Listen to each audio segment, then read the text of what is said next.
live stream on the internet. So here's the deal, right? I have a Minecraft world. I have actually a very big Minecraft world, but in that world I have this 864 by 864 bubble, and I want to light that entire thing up. Not just for the sake of being able to see at night, for being able to stop mobs from spawning, but also when it's, you know, rainy and murky, or when it's snowy, stopping snow from spawning and covering up my tracks, for instance, something I obviously want. Stopping the rain from getting me down and being able to see things anyway, something we should all logically want. And that's why today I am placing 1,728 torches. That might seem oddly specific. Maybe it is. Maybe there's a reason, or maybe there's not. Maybe there's something to the shulker box. Maybe we're just making up numbers. Who knows for sure? All I know is that I hope you're having a great day, because I intend to play some Minecraft today. So, yeah, my intention today is mostly to focus on this area around the... because I have a big museum over here. The museum is a big monster to go anywhere near, because obviously it gives me mining fatigue. But I figure, like, you know what, if we're streaming, if we're just placing down torches anyway, then it's kind of fine to do regardless. So, hello, I'm ABX Toy Cat. Hope you're having a wonderful evening. For those of you who like rain, here is a treat, I guess. I can't say I am a personal fan of rain. If you like rain, you're a serial killer. Sorry, I'm just gonna break that one to you right here. But yeah, basically every 6 blocks in both directions, we're gonna have a torch. So 1, 2, 3, 4, 5, 6, and then 1, 2, 3, 4, 5, 6, and it's going to make a nice grid pattern of torches as we go along. So basically, following the grid is like going to be a simple enough thing. You actually don't need to, if you want to be really efficient, you actually don't need to do every part of the grid. So for instance, when we do another one over here, if you want to be really efficient, what you could do is you could do every other block in the grid. So you could be like, okay, we don't need this one, we don't need that one, because we could do every other block. But I'm doing the whole entire grid just to make a more consistent lighting effect. And because you're not, let's flex of our torches, yes? So yeah, we're going to be placing the torches. We're going to get the mining fatigue effect. We're going to go to sleep. And we're going to repeat over and over again until we have all the torches placed over the world that we need to have placed over the world. It's going to be great. And I hope you have a wonderful evening watching our stream today. Our stream, my stream. Also, hey Toy Cat, love your stream, hope it goes well, but I was watching one of your videos yesterday, and you said something about the 360, I think, in there, and I was going to get an Xbox, and I did. Now I'm so happy, thank you. Oh, you decided to get into, you bought an Xbox yesterday, man. That was a fast turnaround. Like, you know what, I'm watching an Xbox video, I need an Xbox. I admire that, like, ability to just go ahead and get something bought. I mean, fair play to that one, but, like, seriously, that is a fast turnaround right there. But second of all, to actually dive into your thing, thank you, Lily. It means a lot. Also, thank you, Nick Harper. I hope you're having a great stream today also. So, turkeys can drown in the rain. You know, that sounds like a true enough fact, but it also sounds like an urban myth. Because the problem, I've come to believe something, right? That, like, there's 2 types of unbelievable facts. Those that are true, and those which aren't. And unless you, like, back up the ones that are true with, like, fact-checking, it's like an easiest way to spread disinformation. So I'm gonna go ahead and I'm gonna not believe right now, even though I like to believe that that's true. Not that I want turkeys to drown, but I mean, like, I just think it would be interesting if they did drown in the rain, you know? It'd be an interesting thing, and that's that. But yeah, if you like rain, by the way, I disagree with you. Specifically not Toy Cat taxes, Matt Cranston. Thank you very much for not paying your Toy Cat tax, Mr. Matt Cranston. Specifically not for Toy Cat tax. Thank you very much. I do appreciate it. You know, everyone asks you this, so I won't ask you. But like, wow, must be related to Brian Cranston, am I right? Wait, this is 5 blocks, not 6, right? Wait, 1, 2, 3, 4, 5. Yep, that's a big mistake. It's been a long time since I've watched a stream, so here's many monies. Hey, many monies. That's my favorite type of money, green kittens. So we're going to ignore that little gap in there for now. Is this 7 blocks to make up for it? No, this is a very confusing gap we've got going on right there. But we'll deal with this later. So we know that this is perfectly accurate. So we'll just work this way for now. So minus 183. We know the next one's minus 177. We know the next one's minus 171. And we just keep placing torches in the rain until life gets good. It's going to be fun. I'm looking forward to this. Because even though it's a stupid survival live stream on some level, isn't that the beauty of Minecraft? Just you play the game, and it's, you know, it's what you make of it, right? Like, you can the dumb tasks are the ones that seem like they're the least worth doing, but in reality can have the most fun impact. Hi Tucat, what's the craziest stream challenge? Craziest stream challenge is if you die in Minecraft, you die in real life. Hook yourself up to like a gun and the gun has like a trigger that fires either when you die in Minecraft or if someone donates $1,000. What is your favorite block in Minecraft? Thank you very much, Mr. CV Vortex. No. I know you're doing it sarcastically, but even then, I'm setting the precedent now. No, not a thing. By the way, chat, I want to know. I'm not an expert in manslaughter or murder, but would it count as murder if someone had a thing set up like a gun that when you donate $1,000, it pulled the trigger? If you donate $1,000, are you like, is that murder? Because like on a philosophical level, probably, but on like a legal level, like, you know, if someone says, hey, the next time someone says I'm a pig, I'll kill myself, and they kill themselves, is that on you too, you know? I don't understand how legality works for any of this. Also, why is it dark here? Does it, what is this? Why is this block dark? I can't work it out. Is there a good reason for it to be dark, or am I going crazy? You're not, probably going crazy. Also, hi to get love videos on the second channel. Thank you, Liam McBride. I totally, oh, also, I think I've got a bed inside of this mini house right here. Let's just go to sleep inside the mini house. It's a perfect house. It's small, it's compact, it's the tiniest one. Trans rights. I have the wild opinion that everyone deserves rights. Even people who mostly turn left. You know, I know, pretty wild, pretty out there. Basically, Toy Cat the hero, fighting against the world. But yeah, the second channel's been a lot of fun recently. It's something that I just do it whenever I'm like, you know, I have a dumb topic I want to make a video on, and it's kind of cool. There's like people who care about the dumb things that I ever desire to make videos on. It's interesting, like this like itch to make videos that you sometimes get as a, I guess like I wouldn't consider myself a creative person, but I guess it's like what most people call a creative itch. Like I don't have a desire to create things except YouTube videos, where I totally do. Thoughts on the lady that deleted that Sun's world? Oh, so I don't want to tell too much of the story here, because I'm like, either you've heard about it and you already know your opinion, or you haven't heard about it and you're curious as to what the heck we're talking about. By the way, let's make some iron nuggets. Let's go ahead and let's make enough of these to make some lanterns.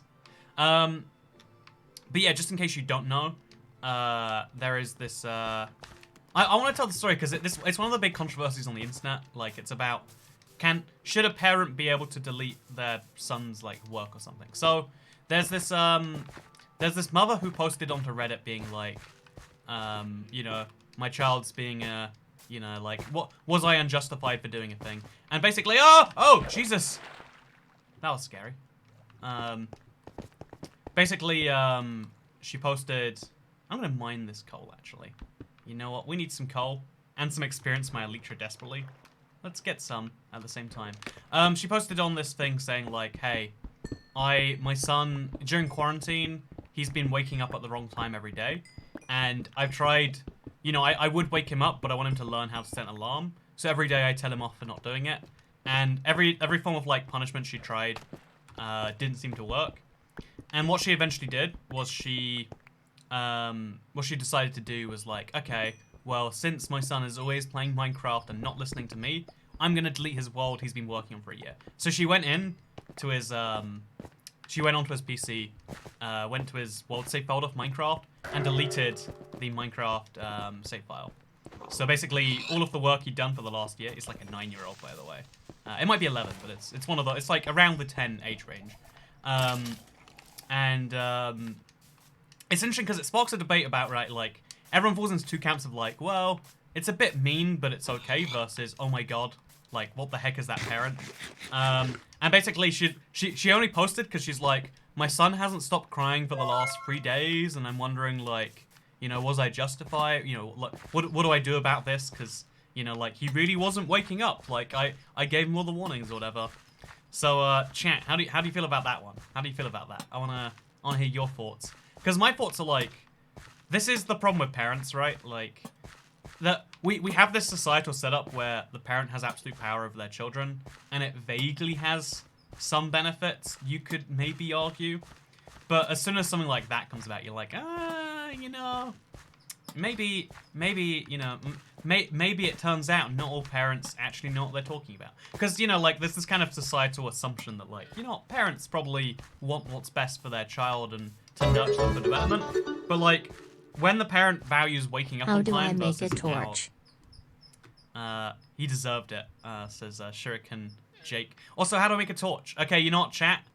Here is an exclusive with IBX. Oh, I can't actually. If I place these torches down, I can't pick them up again. Damn it. It's a very fun recipe. It's stick and it's coal.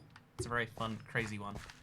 But yeah, a lot of people, like, it's super interesting because it totally is, like, you know, it's an overreach of power, right? But the question is, are parents allowed to use it? You know, like, is it an over... Is it, like... Is there such a thing when it comes to a parent and their child? Hi, Togat. You recently mentioned that you might go to Moscow. Is it okay if I meet you here? I can show you some cool places in the city.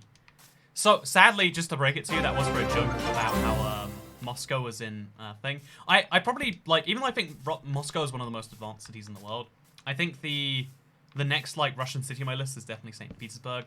Like, I think you can get there without a visa as well, so... St. Petersburg is where I'm next going in Russia, friend.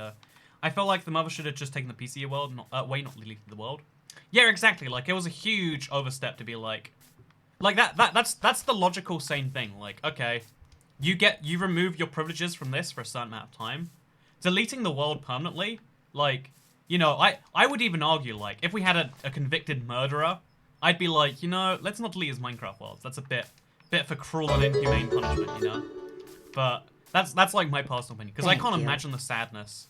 Imagine if I was 10 years younger, so I'd be like 14 right now, and oh yeah, I skipped school once for whatever reason, and my mother's like, well, there goes your years of work. That would break my heart, obviously. And I think especially, like, Minecraft is such a constructive game, even if you don't appreciate it. The idea of deleting. Just delete, you know, like, wholesale, it's gone. Realistically, I imagine, like, if the kid was smart, he could, like... They could probably go through some recovery process. But the fact that she thought she was deleting it permanently is like, oh, this is... You know, you know, like, being a parent is hard, I probably get that. But also trying to work out... Trying to decide for your child their priorities in life by entirely deleting the ones that don't line up with your priorities. You know, it's all about, like, nurturing... in my head, at least, I've always felt like raising a child should be like trying to improve them as a person, not being like, they will be what I want them to be. If they do not value this skill, I will make them value this skill with punishment. But maybe that's crazy. Maybe that's the crazy one. Also, thank you, says Watercup7. Thank you so much, Watercup7. That's a fun name. Why Watercup? Do you just like... You know, I like cups. I like putting water in them. It's kind of great. I understand trying to punish the kid, but that's going too far. Yeah, I feel on the same level. Like, you know, there has to be some form of punishment, probably, we all vaguely agree on. But what it should be feels wrong. You should need to get a parenting license. Yeah, even though it's a pretty... I think this is actually a pretty controversial one. But I do totally feel like, yeah, you know, on the one hand, parenting license seems a bit draconian. On the other hand, so does deleting your son's Minecraft world. Like, we, you know, okay, my argument would be we should have licenses for nothing, or we should have licenses for everything that can mess up someone else's life.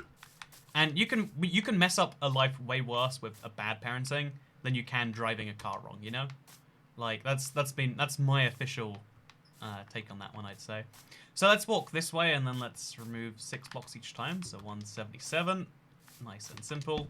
171. It's a little harder to do blocks that are on, like, the side of the mountain, but we must try our best. We must try our best. 159. Oh god, we have to go up there somehow. Do we have any dirt blocks we could use, maybe? We do not have dirt blocks. Oh, but we've lost our mining fatigue effect, at least. Okay, so let's just remove 2 blocks there, and then jump. Okay, I tried my best, chat. I tried my best. That implies the government decides the correct way to raise a child is. They do not. But, like, you know, the government decides the correct way to drive a car because you might seriously injure someone in the result of doing so, right? That's the logic is, like, you know... Because there's a lot of other things you need a license for, like, I want to say guns, maybe? You know, I don't know America well enough to make a judgment on that one. But, like, there's a lot of things where we say, actually, everyone, you know, it's not a right, it's a privilege. Like, the ability to drink cherry juice, this is my right if I want to. Thank you for the ARS 20. I don't know what that is. Also, thank you so much, Mr. Watercup7. Oh, the thank you was for the how to make a torch. You know what? I told him how to make a torch, and I got a $20 thank you gift. This is a good day. I can drink cherry juice, and that's my right as a human that we have, like, fought for as society. I can't fly an airplane. Even if I really want to, even if I'm willing to, like, pay the money, you know, take the risk upon myself, I am legal, you know, like, the world says I cannot fly a plane. Why does the world say that? I mean, probably good reasons, honestly, but... Wait, let's check this is right. 1, 2, 3, 4, 5, 6, yep. But, it's because, like, you're taking a risk not only upon yourself, but upon the world, you know? You don't just get to do that. You have to prove that you are worthy of doing that. And, I... Obviously, like, should parents have to do the same thing? No is the answer, because, like, that wouldn't actually work if you tried. But it's a fun hypothetical, right? Pretty sure you can fly an airplane if you're in the right country. Is that true? Okay, chat, if you can find me a country where you can fly a plane without a license, my god, do I want to go there. My god, do I want to be there. But I'm pretty sure that's not a thing anywhere that I'm aware of, at least. So 159, and then 153. Nice and simple. And then 147, and then 141. It's very simple stuff. But, yeah, basically, I need to go to give Western Sahara a try. It's funny, actually. I had that moment today. So I spoke about Western Sahara a lot. I had, like, a couple of conversations about it. And then, despite doing no YouTube searching, my YouTube history, like, showed, like, Western Sahara, and it's like, aha, they're listening to me. But the reality is, like, I did some Google searches, and that's how that one came about. But, you know, everyone has that day where they're like, you know, I'm not saying the tech's spying on us, but it is sure suspicious. And I'd just like to mention, it's happened to me today, but humans are coincidence machines. Like, the fact that there will be another story like this at some point. Good day, Toy Cat. How is it going, and how is it going, chat? Hey, Commander Y, I hope you're doing good today.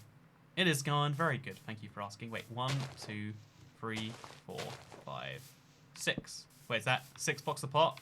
1 to -5. It is 6 blocks apart, but I think 0 messes up the calculation.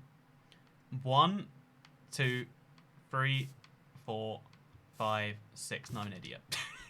Today we learned. You know, we didn't really just learn today. We're just being very polite when we say that. But yeah, the goal is to light up this entire area. It's going to be real nice by the end of it. It's going to be great. And we can also talk about bad parents. We can talk about good parents, too, if you want. Oh, that's not such a fun story, like... I feel like one of the common factors I find in the world, like, obviously, everyone agrees, like, bad parenting is bad. But one of the things I find interesting is that a lot of people, especially those who have bad parents of some form, really, really dislike good parents. Like, if you have a parent that, like, spent their whole life saving blah, blah, blah, so they could leave you with money, that's like... That's to me, like, personally, that's always left like a slight bitter taste in my mouth, right? Also, is this a villager house or not? I really can't tell if I made this or if the game made it. But I guess that's the beauty of spending long enough away from something. You don't know for sure who made it. Could have been anyone, right? Could have been anyone. I think I did that calculation wrong, by the way. So this is 141, which means we need to go to 135 and then 129. And let's just go to bed, actually. You know, it is clearly bedtime. It's getting dark. You know where we sleep? We sleep in the world's smallest house. And actually, tomorrow night, we're going to light this area up so no mobs spawn around my house. Because even though I have this firewall, which keeps them out pretty good, do you get it? It's a firewall. I'm very fun. Yeah, it's great. Also, slow mode for the support cat. Oh god, I am reading chat when I should be focusing on not dying. See, the firewall has officially broken down. This is bad news. This is very bad news. Yeah, if you never watched I made a video on this like a long time ago about how like it's the smallest house you can make in Minecraft that has every one of these blocks. It's a dumb concept, sure, but is it a concept I ran with? You better believe it is. You better believe it is. You light up my world, no homo. It's not homo to light up another person's world. It's homo to light up another person's world and then to have homo relations afterwards. But don't you worry, friend. You can light up worlds as much as you like with no fear of doing that. Oh god, this... So we've got another issue here, it seems. Ooh. The torch grid doesn't line up again. But we'll just... Yeah, it doesn't line up on 2 axes, actually. Oh god, this is a big mess. So when two grids don't line up, we just pretend that they do. It's the easiest solution. We just pretend everything's okay. Yep, that's my solution right here. Just keep on pretending until it goes away. I mean, what can go wrong with this idea? No, honestly, even though like the goal was to have a perfect 6x6 grid, I think it's very close. Sorry, Andrew, I was thanking someone who upgraded their membership. Oh, my heart is broken. But also, thank you, Slowmad, Aurora, and Hunter Gaming for becoming chat members. Wait, if you became channel members, you know what's going to happen?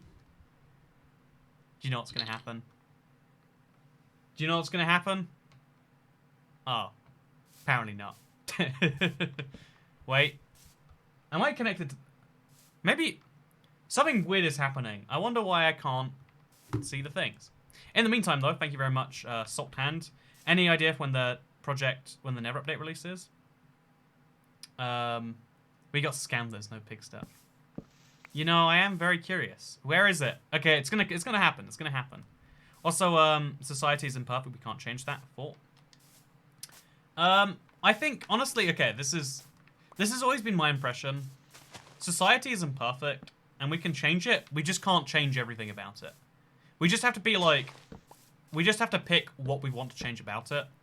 But because everyone has slightly different opinions, what we end up doing, like in democratic societies, is we pretend we're going to fix everything, and then the actual decisions about which of the things we said we were going to do, some of them will happen, but the ones that we said will happen get decided somewhere, you know, like outside the public viewing sphere or whatever. And I guess, you know, like, what I really think is what I'm saying right here is that society can be improved. It just can't be improved all at once. You can't go from here to perfect, because there is no such thing as perfect society. Also, Goat Curry 101. I have, in fact, been to Estonia. Also, they're upgrading the membership, not new members.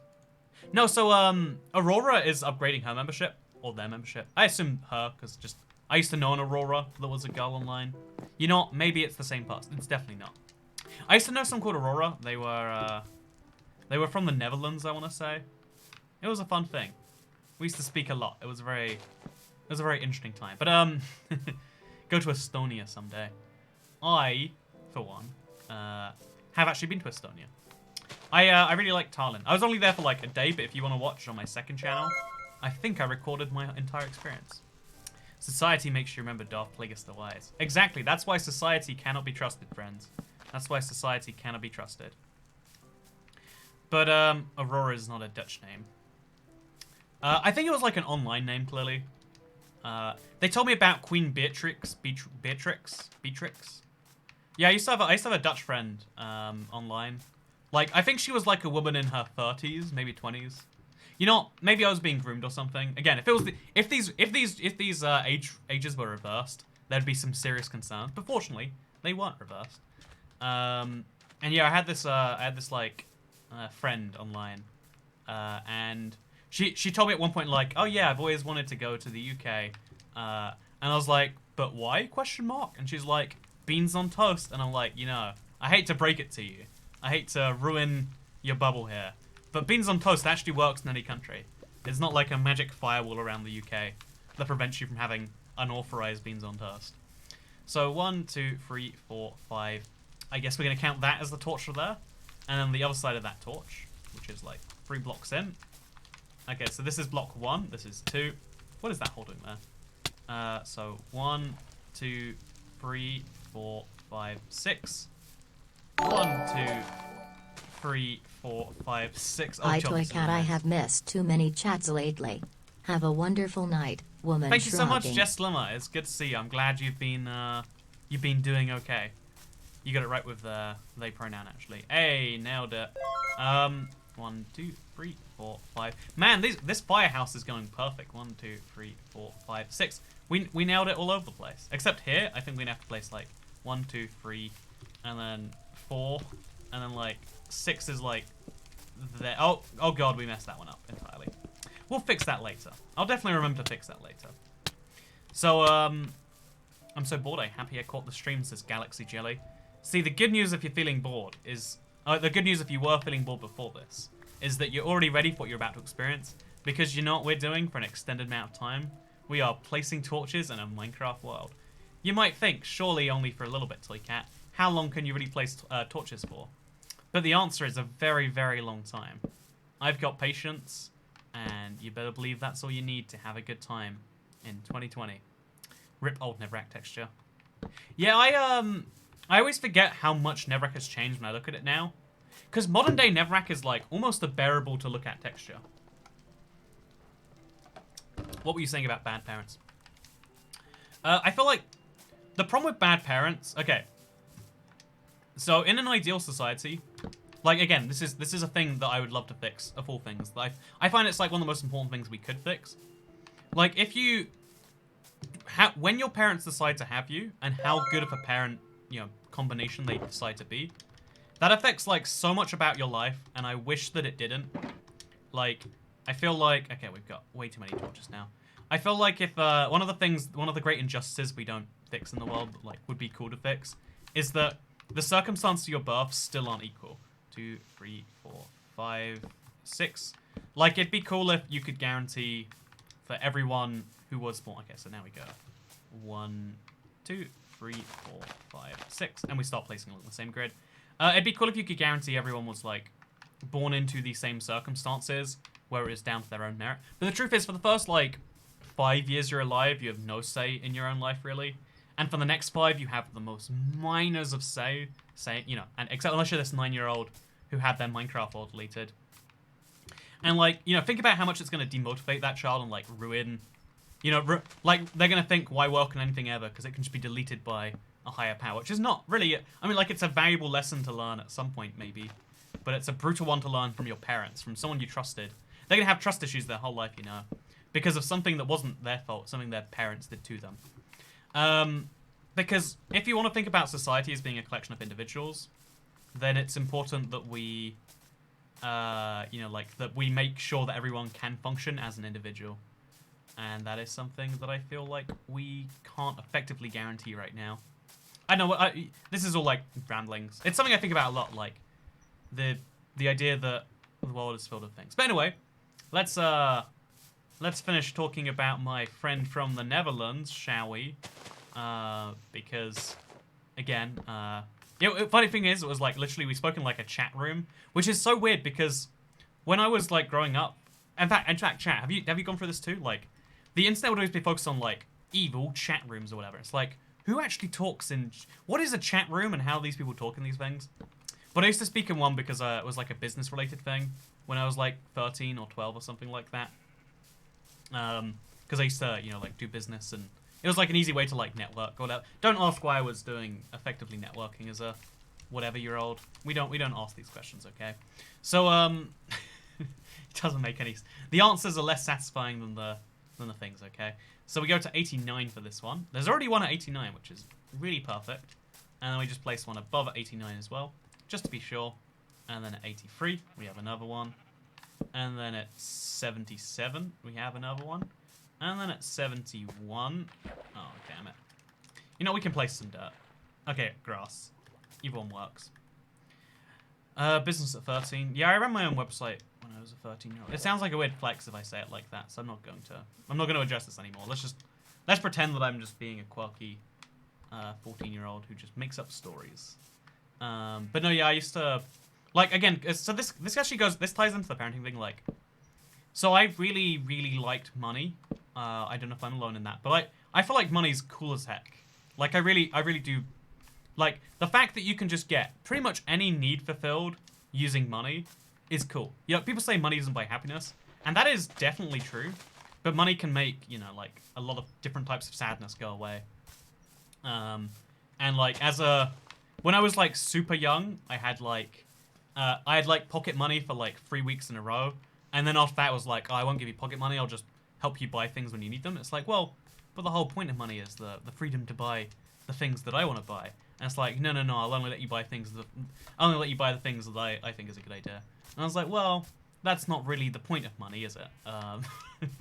But anyway, so I started my own, like, I tried to make money when I was like 10 or something to pay for like online currencies for RuneScape and a game called Habbo. And so I started I got into a few ways of making money, and then one of the sites that I used to make money, I was like, why don't, instead of making money on someone else's site, what if I just ran my own site? And anyway, here we are later. I just want you to be happy, says Mother Russia.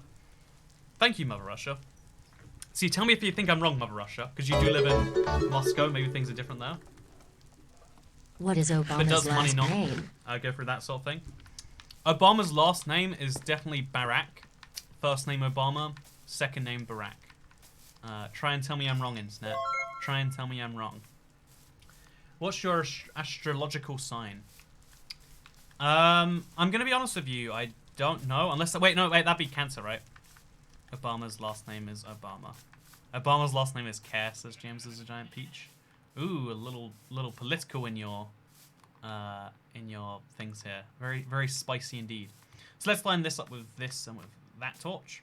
Nice and simple.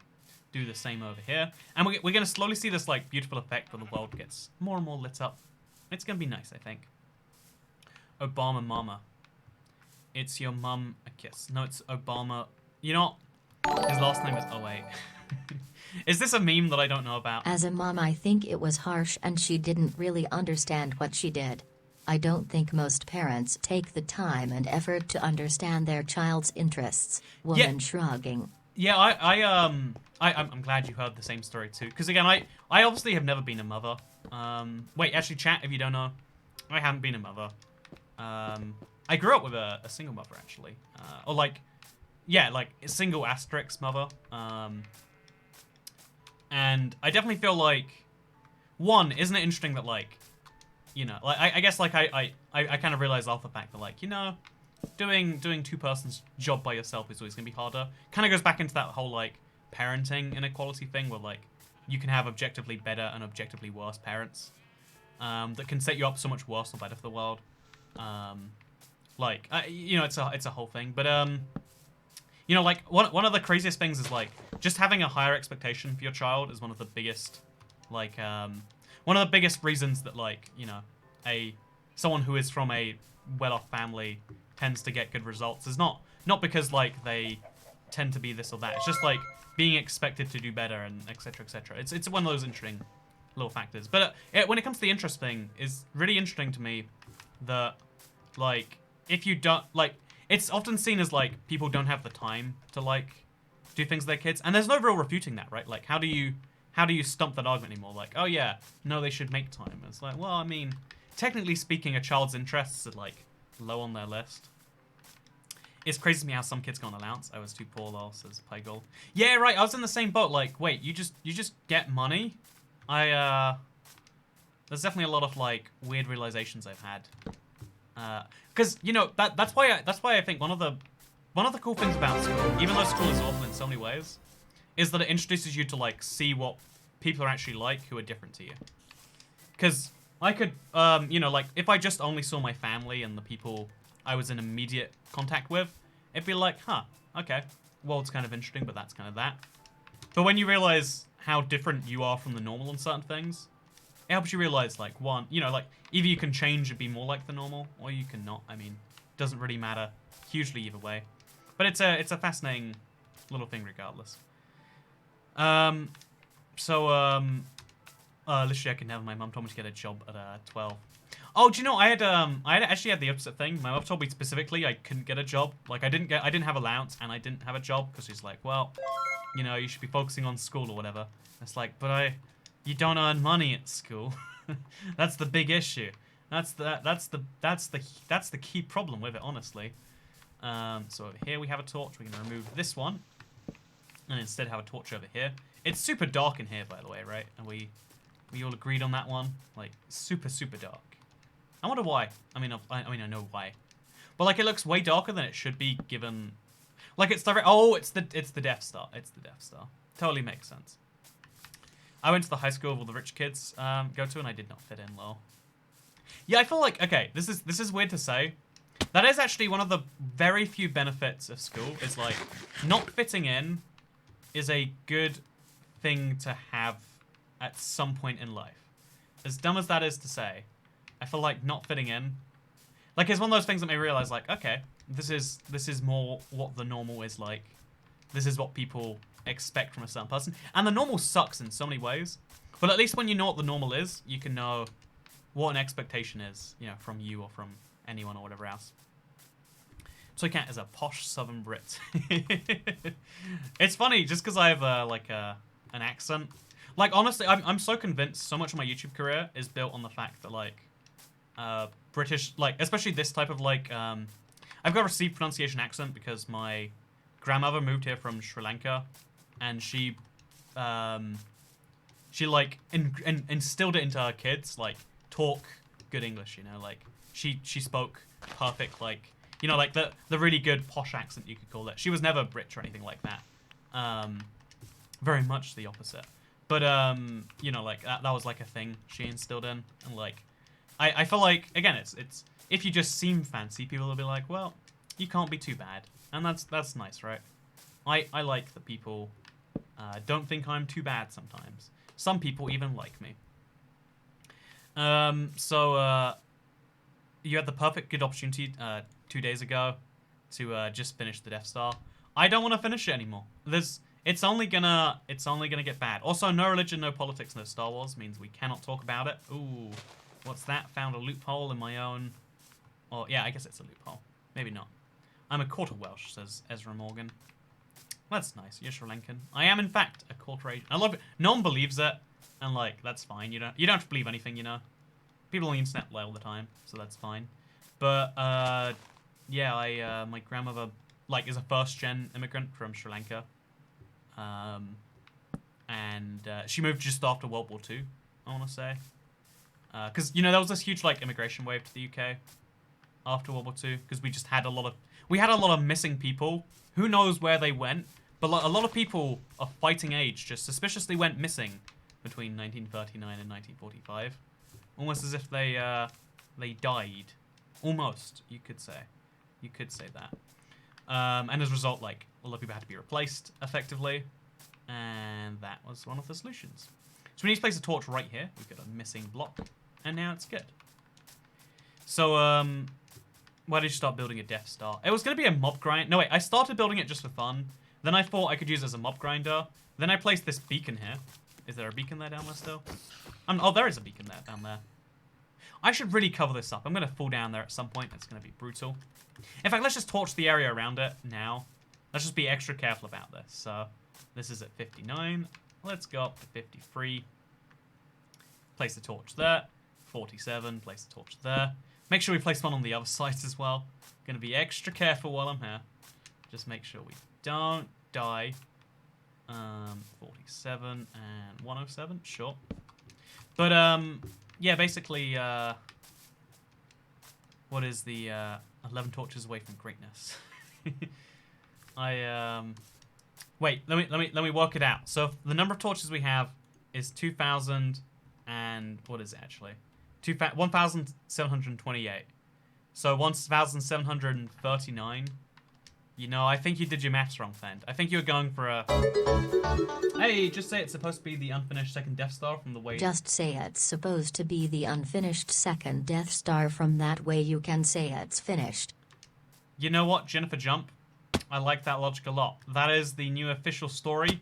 If anyone tries to contradict it, then I'll tell them they're lying. They've been lied to. That's what I'll tell them.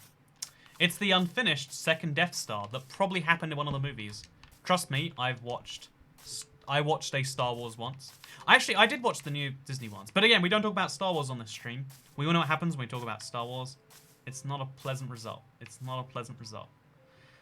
I really like the old generation. It's so classic. Yeah, it is. There is something always, like, charming about coming back to this generation right here.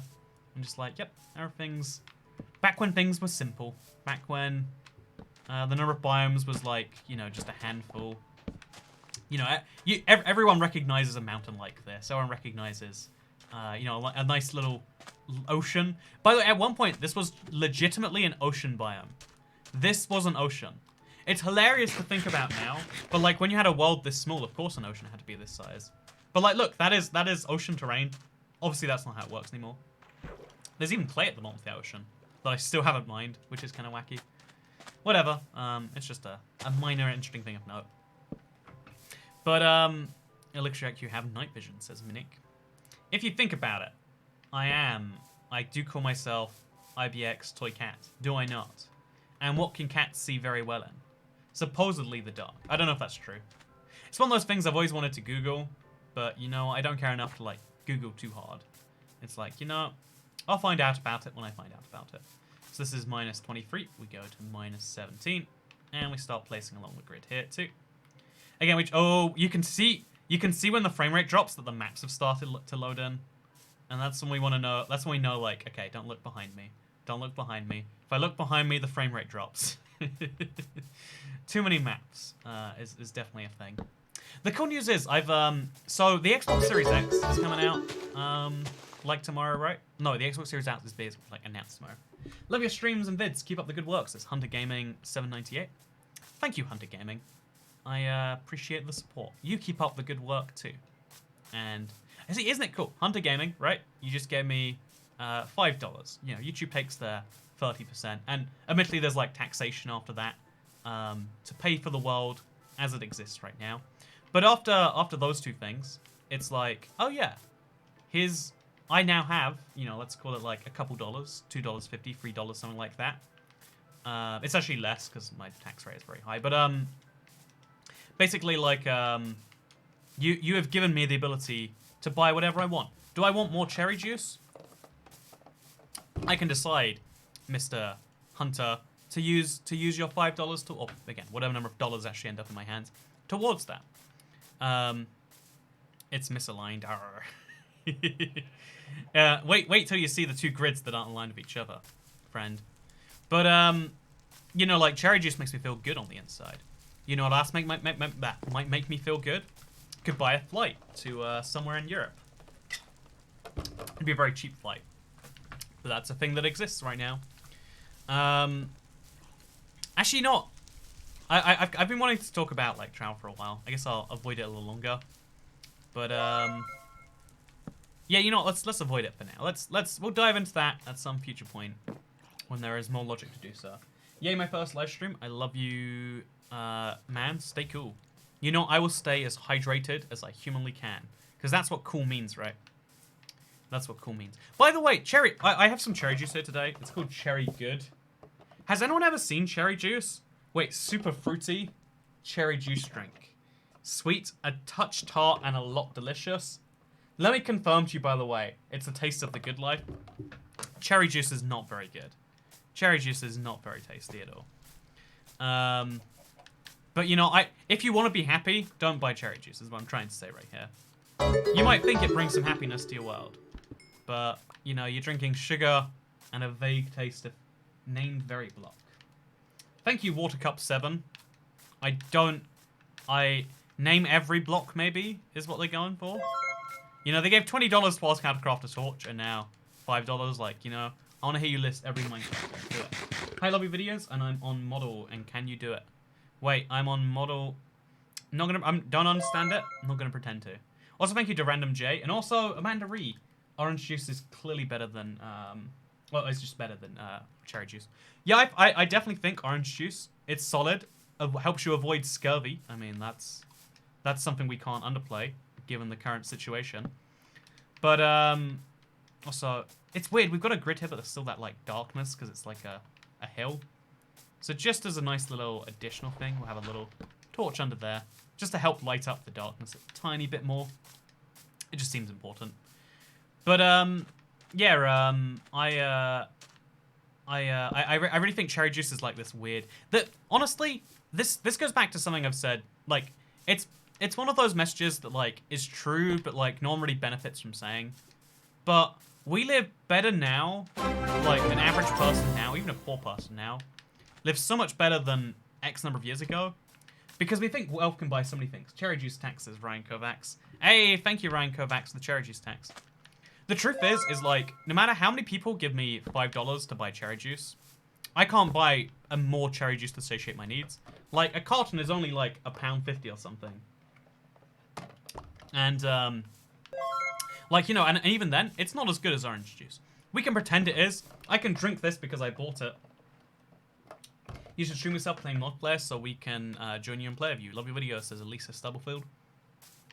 So, I know that's probably not your intention, Elisa Stubblefield. Fun name, by the way. But whenever someone says that, I know some people are like, oh yeah, it'd just be a fun thing. But most people who say something like that, what they really mean is, I would like to play with you. Please, can you make a thing so that we, collectively, can do it? That's always how it, like, translates to me. Like, I feel like there are some multiplayer opportunities that are good, and I try to work out whichever ones, like, actually make sense on the channel. But I'm not, like, a hugely extrovert guy, so, like, I don't find them as fun as most people find that same opportunity to be. Maybe I'm the crazy one, maybe it's everyone else, but all I know is that thank you for the super chat, my friend. But, like, you know, here's a great example. Like, no matter how many people give me some money for cherry juice. Oops, mobile, and why are you doing this, says Bryant Dong. But no matter how many people give me cherry juice money, I still, you know, like, orange juice is arguably still better, right? And orange juice is, you know, like, cheaper by quite a amount, actually. Like, it's like 80p for a carton of orange juice. I can buy all the orange juice I ever want, I ever need. And I can buy it pretty reasonably. Like, the value of wealth to get new things kind of diminishes at certain levels. Like, the only thing that wealth goes for after a certain point is, like, the ability to buy things that only wealth can. Like, it's about access, it's about, you know, like, you know, faster ways to do things, etc., etc., etc. Like, a house that costs 200 million is not 1,000 times nicer than a house that costs 200,000. Actually, no, I don't know if that's true. I mean, I definitely agree it is, but, like, there's this kind of, like, scaling up when it comes to prices and stuff. Though a lot of people don't quite realize that, like, money... The value of money is really interesting that it's, like, it's not perfectly the same the entire way up the spectrum. And I think that's beautiful, because it means when you look at, like, absolute money and how much, like, happiness you can get from it, the things don't mean what they look like, you know? Like, okay, wait one sec, we're gonna have this. So this is 152. No, this is minus 16. So the next one's at minus 10. And then we place a torch over here. Remove that torch. It's always a mess when I've got, like, existing torches here. Did I already grid this up? I don't think I did. I just happened to have torches in almost a grid-like fashion. Very, very weird stuff. Money buys happiness to some extent. No, my point with this stream, like, even though, by the way, Token Tax PS by Cherry Cheese, thank you, Soup is good. But my point is that, my point with this is that, like, I think the money does, but it doesn't, you know, people say money doesn't buy happiness, and that's a little bit of a misnomer. Money doesn't buy happiness, but it does buy the ability to make certain types of sadness go away. It gives you more options, and for some people, options are a thing that they live their life for.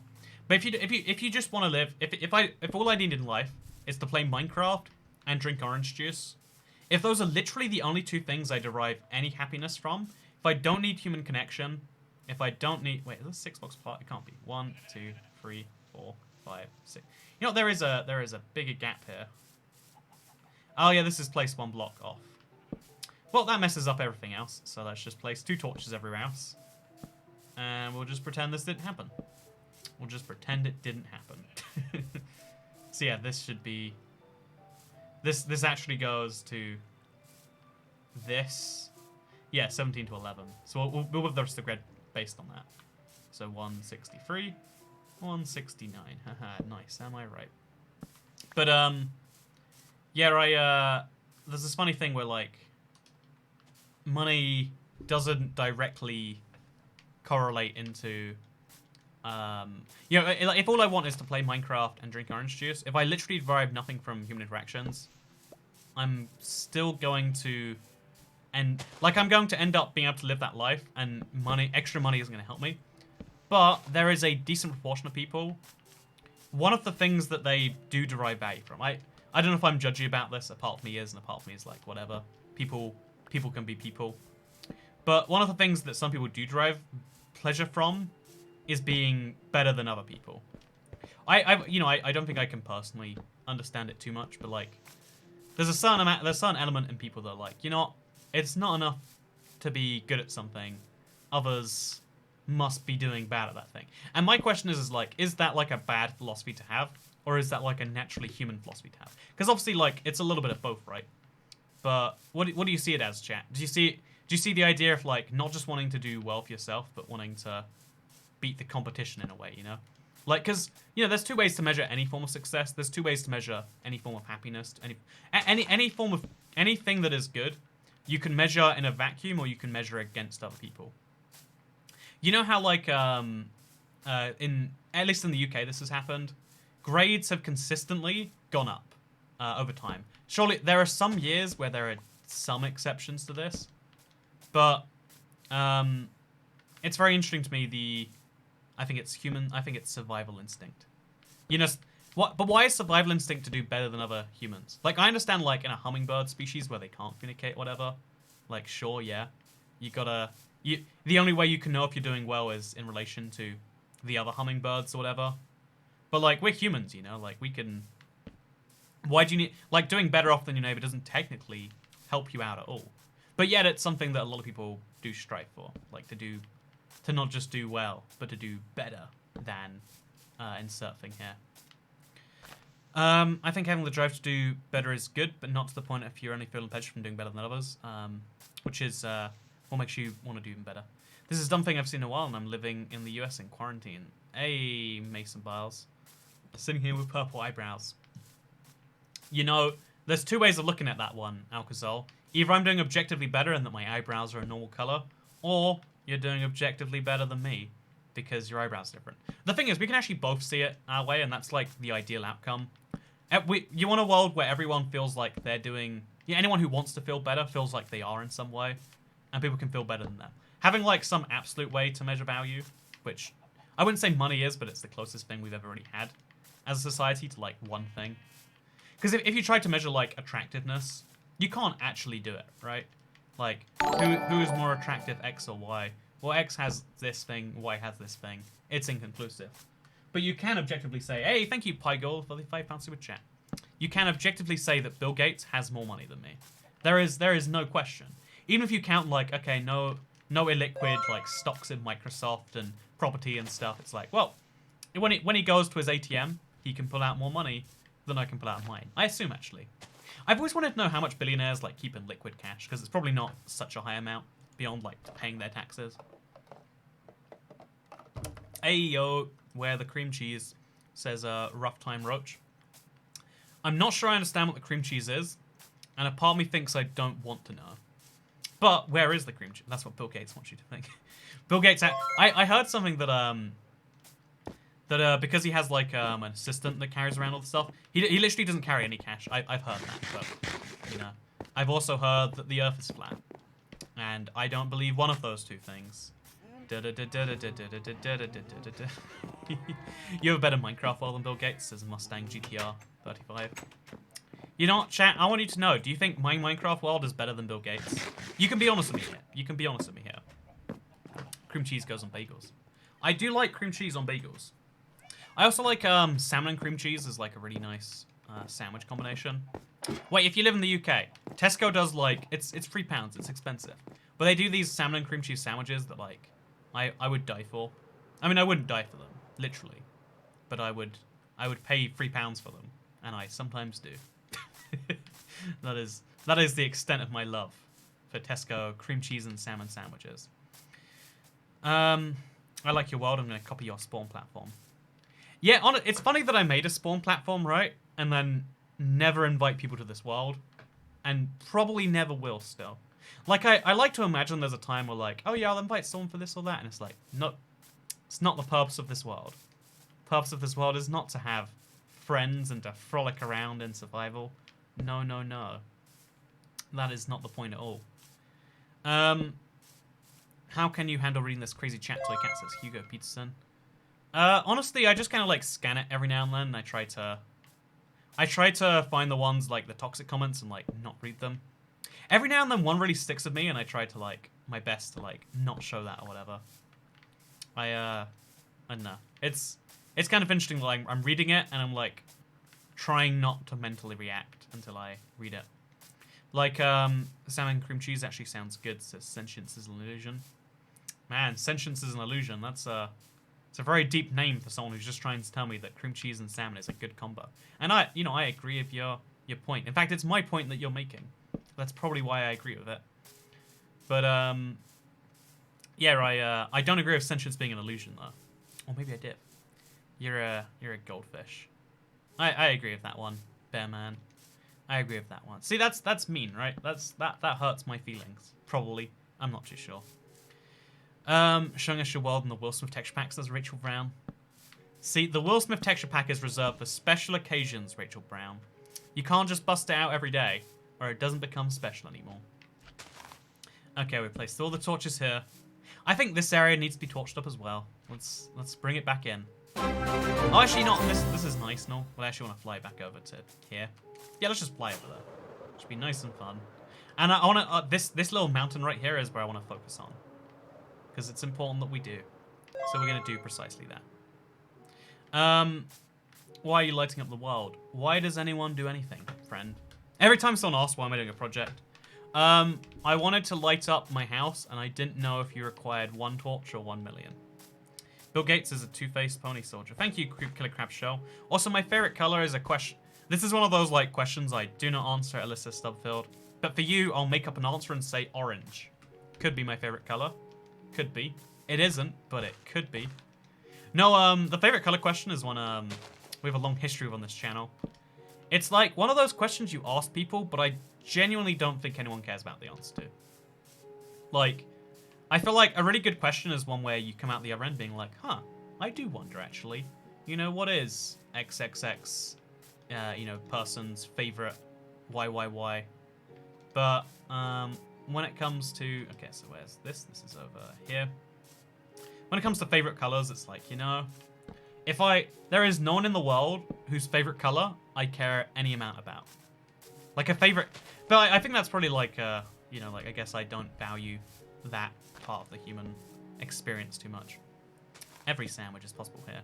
Bill Gates can buy more modern houses, so he probably has better worlds to sprout heads. That's true. Bill Gates' house probably is more modern than mine. He probably has a much more modern house. Puts my house straight to shame. It's the only way I can see this largely going down. I think it might be smart actually to ignore this row of torches and just go straight for this one. Maybe question mark? I'm not too sure. Started watching your Let's Play World last night. Can't wait to watch 7 years of content. Also, how to get Will Smith texture pack in Xbox. Right now, you can't. They removed the only way of downloading texture packs for free. They said it was because no one was using it, despite the fact that I know lots of people who are using it. And now you are just stuck in there like the filthy non-Will Smith texture pack using person you are. So you should make a realm experiment where you have to vote on someone to ban every 30 minutes. Says Campbell's Contents. You know I can't do it. So I like that as an idea actually. Like start with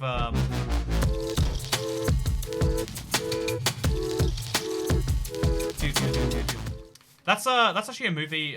Like, okay, so there's a lot of bad movies that I've watched, and I think like, well, these are bad movies, but they're interesting enough to like recommend to people. There's this movie on Netflix called The 100. Oh god, there's another 4-block gap. This whole field's gonna be a mess of like not properly aligned torches. Is that something we can fix? I don't believe that it is. Actually, not. Let's actually just fix it. So we just go 1, 2, 3, 4, 5, 6. There we go. Simple as this. Now we align back to the grid, and perfect. Okay, sorted. We're wonderful. We're great. But yeah, so there's this movie called The 100, and they're basically every 30 seconds they have to vote on someone to kill. There's 100 people, and it just keeps going. They only start voting as a way to buy time. Like, okay, we'll kill the old people, and it's this interesting thing because like, it's basically it's that thing where like everyone thinks they have a consensus, and then like people start turning on each other real fast because eventually people think like, you know, I don't want to die. It turns out most people aren't most people want others to throw their lives down, but they're not willing to throw their own lives down. Who would have figured? But yeah, I feel like a Minecraft server version of that could be real fun, actually. Could be real fun. The Earth is a dinosaur, and can you drink some tea? I cannot. Also, thank you, Divey, for becoming a member. Guess what? You now have access to exclusive emojis, and way more importantly than that, you just heard everyone's favorite Minecraft track. Pig step. Do do do do do do do do do do do do do do do. Man, placing these under the torch things is actually surprisingly hard from up there, but I try my best anyway. I do. Is that right? I don't know if this is right. It could be, but it also could not be. Then over here as well. Yeah, this is surprising. For such a simple task, this is surprisingly hard. The ending was something else, says Light Novel. Oh, you've watched it, Light. Yeah, I definitely agree. I wasn't expecting the ending. Because the whole movie is like one... You know, I'm going to talk about a movie I watched. What are you going to do about it, Internet? So yeah, it's a really interesting Netflix movie, like in that it's like kind of dumb, but it kept me in all the way till the end, so I guess like I can't insult it too much. And yeah, basically one of the things that makes it so interesting is that the whole thing is like one continuous like sequence. The vast majority of movies in existence cut between time, because the way we tell stories as humans always involves time cuts. And on like some level, every piece of media produced in video form, even you could argue YouTube videos, but like mostly movies and stuff, like they are produced. I predict someday, despite the backend being in different code, someday Java and Bedrock will have such perfect parity that crossplay will be able to occur. And this is the current end goal. I honestly don't. So like, bear in mind, if you add parity between systems, then you'd have to add the like all the microtransaction-y stuff effectively to Java. And I honestly do think, because even though, you know, Minecraft said from the very beginning in 2014, we want Minecraft Xbox to be cross-playable with Minecraft Pocket Edition. What people didn't know at the time, what people didn't predict, you know, this is their, you know, maybe this is on us, maybe it's on them.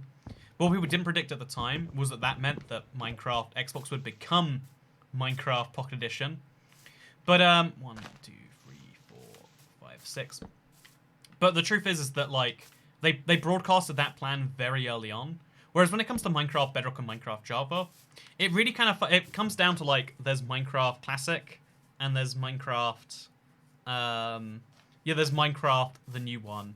And the new one, you know, like is this continual work in development, whereas, you know, the classic game is still being updated. Minecraft Java is going to be ahead for a very long time even. But the reality is that the thing Microsoft is always talking about when they make press releases and they're like, we just did a new Minecraft thing, is always that. Also, any builds in this world that you've never shown. Also, never forget the 360 maps. I miss the, you know, there's a lot of things I miss about the 360 days. But, one of the thing, okay, so now we go over to here.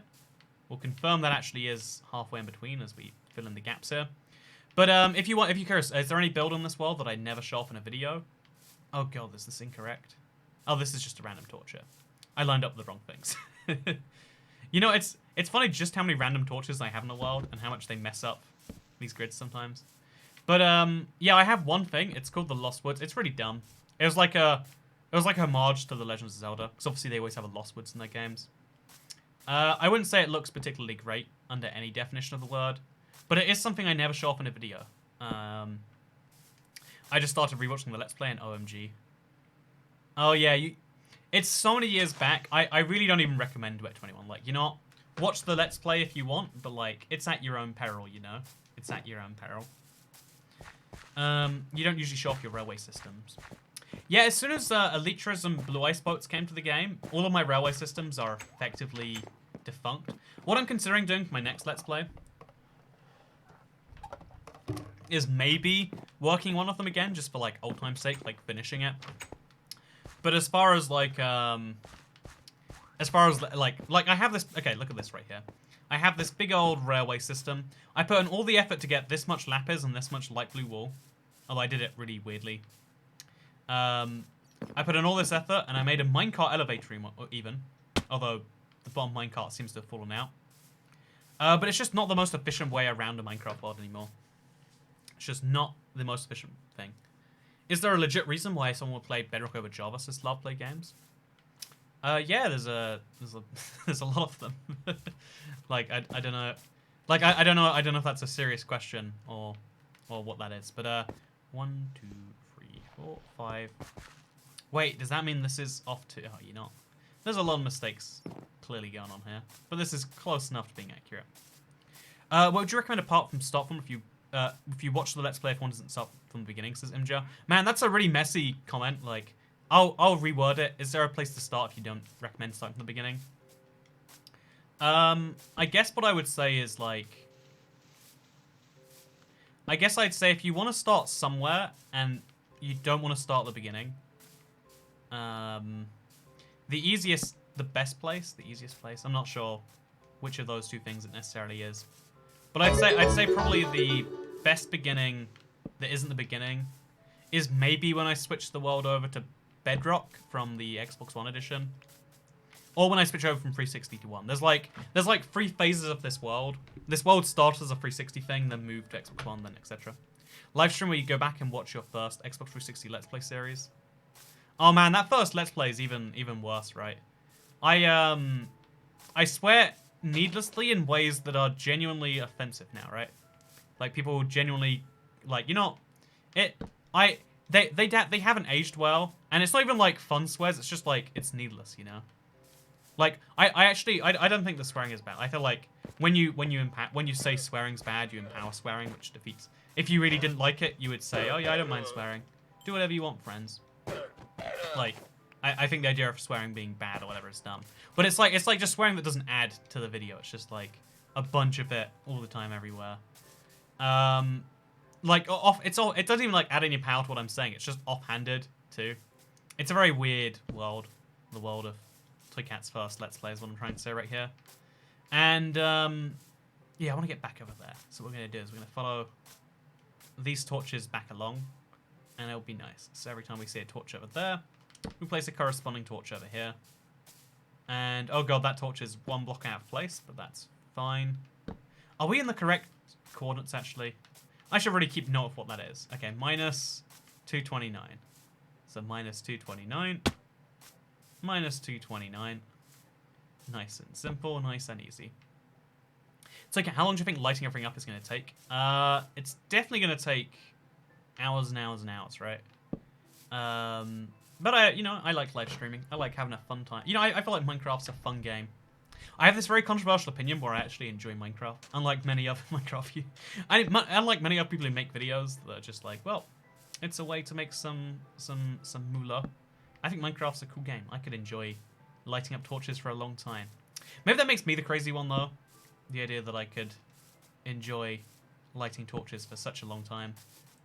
But I think I genuinely could. I think I genuinely could do precisely that.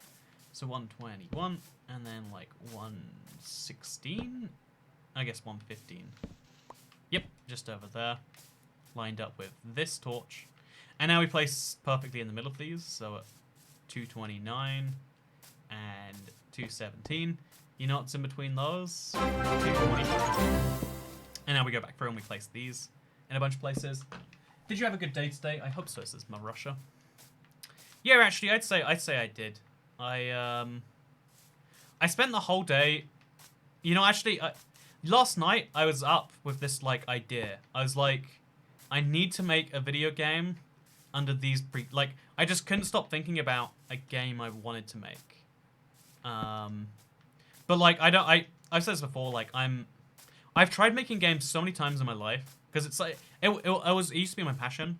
I'm not good at it. I cannot actually make a game that is anyone's definition of good, because I don't have any programming skills or any art skills. Like I don't have skills. Like in reality, I want to be like that Todd Howard guy where I just tell people what to do. But that's not a job that any game development student needs.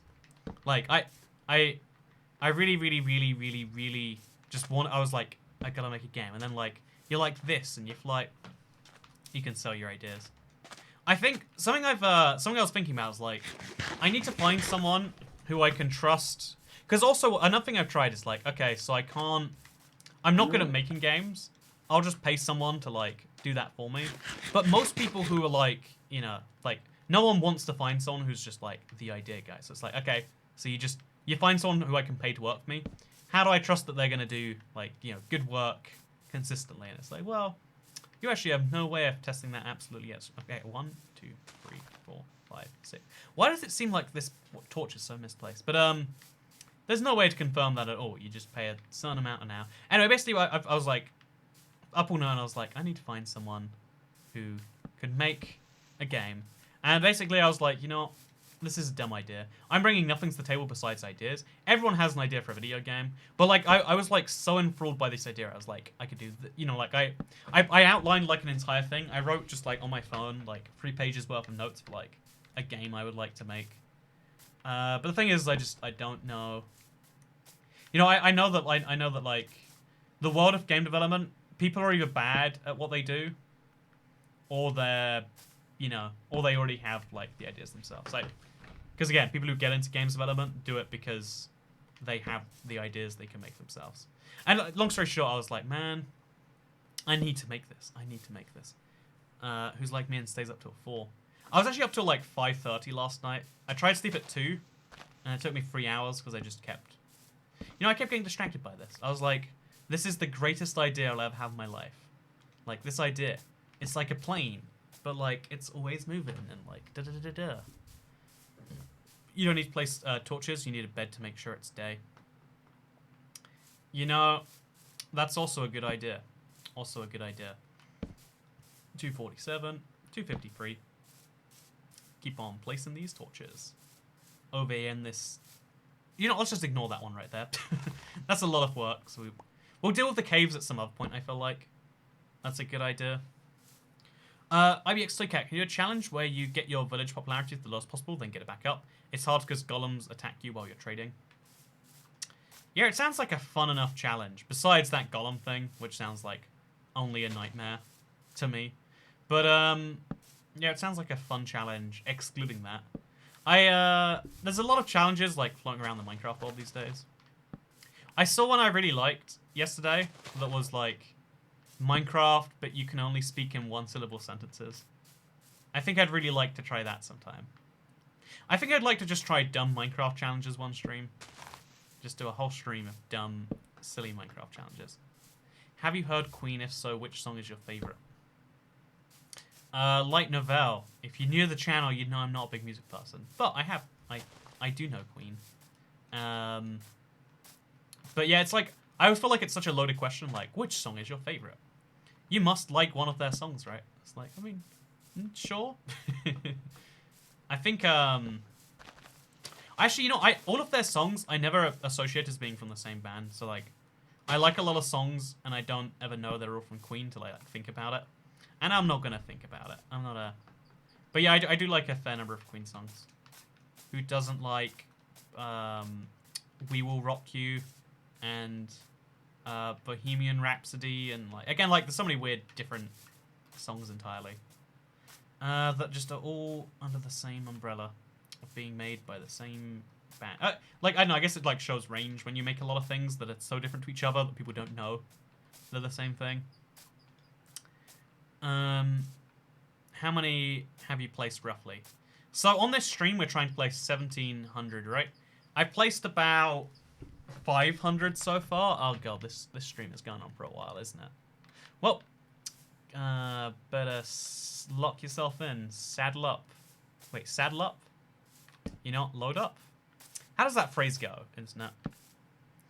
I'm not sure I do know how that one goes. But, Queen is a great band, one of the best, but it's your opinion if you like it or not. Yeah, honestly, like, I always found the idea of, like, all-time greats to be kind of odd. Because, you know, like, being really liked in your time and being really good or, like, liked in any other time are very different concepts to me. Like, you know, it's like the Beatles. Have you ever listened to the Beatles? It's like, you know, they're like rock music. It's like, well, I mean... Yeah, at one point this was pioneering, but now we have done better as a thing. Like, it's fine to be nostalgic if you were around at the time, I guess. I kind of understand that. Like, oh yeah, of course you used to like this. And because the first time, no matter how bad something is, nostalgia and what we're comfortable with is something we love as humans. But the idea that you want to then take that nostalgia and try and make it like, well, the world, like, no, Queen was the best band, the Beatles were the best band, this was the best band. Or, you know, Star Wars is actually one of the greatest movies of all time. It's like, doing something first is great, but it doesn't mean you did it best. In fact, it's actually usually the opposite. Like, in if we're actually talking like objective terms, things usually get perfected after. Also, you can see this like big dark gap where we haven't quite worked out where how I'm gonna blend the torches. But look at the lightness behind there. Look at all this light. Look at the fact that no mobs spawn around here. It's real nice, isn't it? It's real nice. I've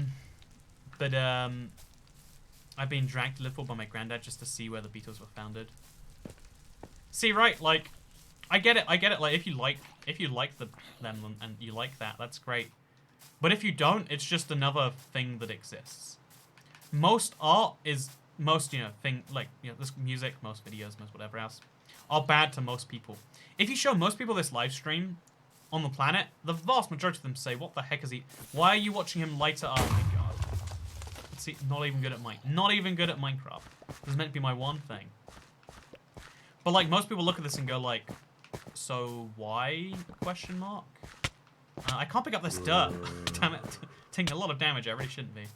And now we're gonna light the whole up. It's gonna be a whole thing. You get it? It's gonna be a whole thing. Most art sucks to most people because the vast majority of things are not. You know, like art is a way of connecting with other people, sure, but it's always going to be a way of connecting with a specific small group of people. There are very few things that are universally loved because there's no such thing as like a universal human. There's no such thing as universal good and universal bad. You know, again, this one always comes up, but like the closest thing we can agree to universal bad is like what, like Mr. Mustache Man from Germany in 1939, maybe. Is that? But you don't say the name on YouTube. Oh wait, chat. I had a fun story. I had someone like send me an email extorting me, being like, "Toy Cat, if you do not comply to my demands in 24 hours, I will report this video to YouTube for containing swastikas, and you will get a strike or something." And I was like, "You monster!" Like, I don't know. Like, there's this whole thing of like, what the. I don't know. I've never felt that like threatening anyone is really ever a great idea. I've always felt like it's the worst tool in the bucket. Like, never threaten someone who hasn't threatened you first. Is my life rule of thumb that apparently only I live by. But what I just did was I was like, well, not negotiating with terrorists here, and but yeah, the fact is that like YouTube, I don't know if they were telling the truth. I don't know if they're just trying to threaten me or whatever. But the fact that they're like, well, you know, I'm just here to play my extortion game. I was like, man, that's like sickening, right? That's like genuinely horrifying. It's same thing that like, you know, there are people I don't approve of. There are bad people in the world. And you know, like, but like, what is bad? We can only really put it down to like, oh yeah, there are people who have a different, you know, like that. There's only that one person, Mr. Mustache Man, who you don't say in YouTube videos. And like universal good, we've never come across any. We have no human who can be proven to be that. Like sometimes people say Gandhi. Look into Gandhi for more than like 4 seconds, and you'll be like, ooh, so how about that one? That's maybe not the greatest example, right? And it's like, oh yeah, that, you know, Mother Teresa. And it's like, well, you know, it's not like, you know, like if you actually, again, if you look into her, like she did some great things, sure. Was she perfect in all ways? You know, because again, good and bad aren't real. It's like all down to every human, and we've got too many humans to have any. There's never going to be a single thought that every human has ever had. In a way, we're all disconnected in this world, and that we're all different. But also in a way, like even though we can't find connection with everyone, we can find connection with some people. But that's the closest we can get. We can never pretend there's a single thing that all humans can relate to. Which I think is interesting, because like, with pretty much any other species, if you take every fox in the world and you give them the ability to talk, I'm sure they would all have things in common. But like, try and think of a single thing all humans have in common. Like, I mean, we are all humans. I mean, a lot of humans don't know they are humans. They just exist, you know? Like, foxes don't categorize themselves as foxes. We named the fox, right? What's your opinion on modern art? I feel like modern art is really interesting because like I get it, but also I think it's kind of like, you know, if someone enjoys it, I don't want to tell them that they're dumb for enjoying it. But also to me, it feels dumb. But that's because I'm just not artistic enough. I haven't had enough vaccines yet. I need to get all those vaccines in me, if that's what I want to have happen. Tom Hanks is universal good. I agree with that. Humans are all selfish, that's what we have in common. I mean, we're all like different degrees of selfish though, right? Like, even though everyone's selfish, people still do I've really nice watched you things they since don't need to. 2015 and I realize that I've known you for 5 years whilst you've only known I've even existed for months. You feel like a good friend but I'm just a fan. The word for this is parasocial relationship, Tinku Plinku. We have a lopsided relationship, right? Your relationship with me, like you know me as well as you would know someone you have known for 5 years. And I know you as well as I know someone who I've had brief acquaintances with in the last 5 months.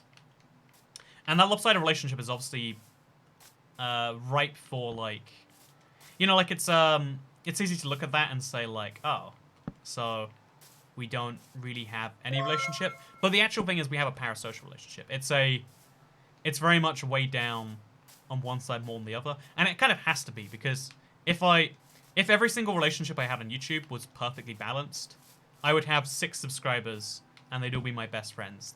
Because, you know, like, how are we going to get to know each other? I'm not a very social... Like, even if I was a super social person, how would I physically talk to... Even just right now, there's 2,622 people. Again, right now, if you're watching the stream, you haven't left a comment, just tell me one fact about yourself, please. I want to learn as much as I can in a short... Again, you might think, nah, I'm not going to bother. I'm just going to keep watching. You won't see my comment anyway. I probably won't see your comment, but I'm going to try my best. I'm going to look for your fun facts about yourself. You know that, like, awful game that people do? We're going to go through that. Modern art was invented by the CIA. It's true. I'm an okay artist, says Bree Hass. Jacob Kappa, I'm a music ed major. Music education major. I don't understand the major minor system, but that's cool. I'm trying to find an ocelot in the jungle, says Angry Commander. We've got I'm a nerdy person who loves cats and I'm a green-eyed dove winger. I'm not sure what that is. Is that a bird? Laura Dillon. I'm a vegetarian, says Chapoy Chuckles. See, that means you can't eat like half of the foods on Earth. That's crazy. I'm colorblind, says George Lightfoot. I play golf. I have eczema. You're my favorite YouTuber. That is a fun fact about you. I'm a cannabis connoisseur. I play Minecraft while watching you. I like geography. I'm half Asian. You're double as Asian as I am. Wait, is that because the whole weird internet mummy thing? Is that the joke there? Or is that a crazy coincidence? Oh, it's not nighttime, it's just raining. I'm an idiot. I'm an idiot. I'm a high-functioning sociopath, says Zotel acronym. So there is a chance that you are. In fact, it's more than a chance. It's probable if you think you are.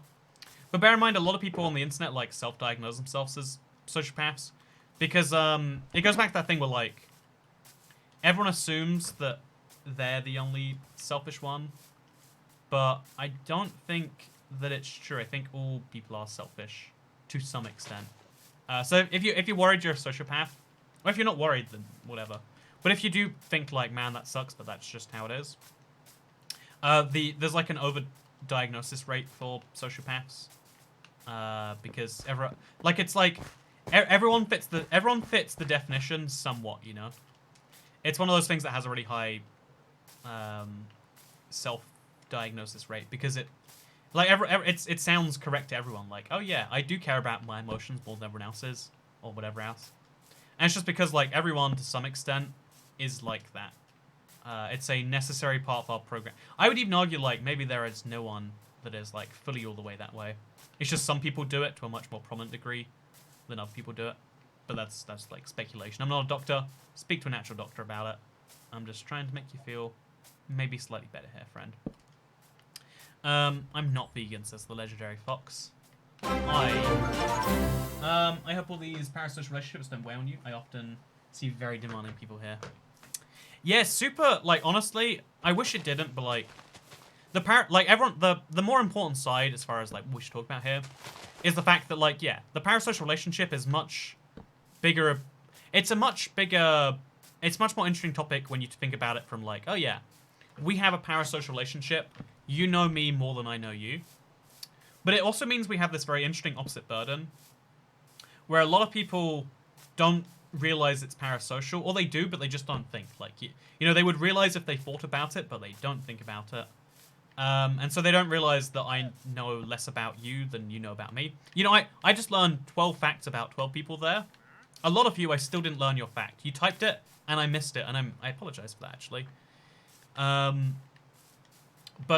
You know, like, this actually does weigh on me a little bit sometimes, because, again, being a bad friend is bad for the friend you're being bad to, but it's also bad for the person who's being a bad friend. And sometimes, you know, being, you know, parasocial relationship, it does weigh on me when people are like, I want this thing from you in Toy Cat. Why aren't you giving me this thing? Do people start being on the internet because sadness? What does that mean, friend? Yes, question mark. Like, I don't know, there's a great example. Like, I don't, you know, if I don't understand, like, a super chat something, I'm like, oh, this person gave me their €2 just to, you know, just to share their thought with me, and I don't understand their thought, and I feel awful about it. This person, you know, XXYY, because honestly, most of the people who are demanding are, like, you know, super young children, right? Like, children or people who never emotionally develop from that. But a lot of people just are ones who haven't thought about this. My mom is Chinese and my dad is mostly English. Since I am half Asian and you are a quarter Asian, it makes sense that I am your internet mom. Here is your allowance. Thank you very much, Big Helms.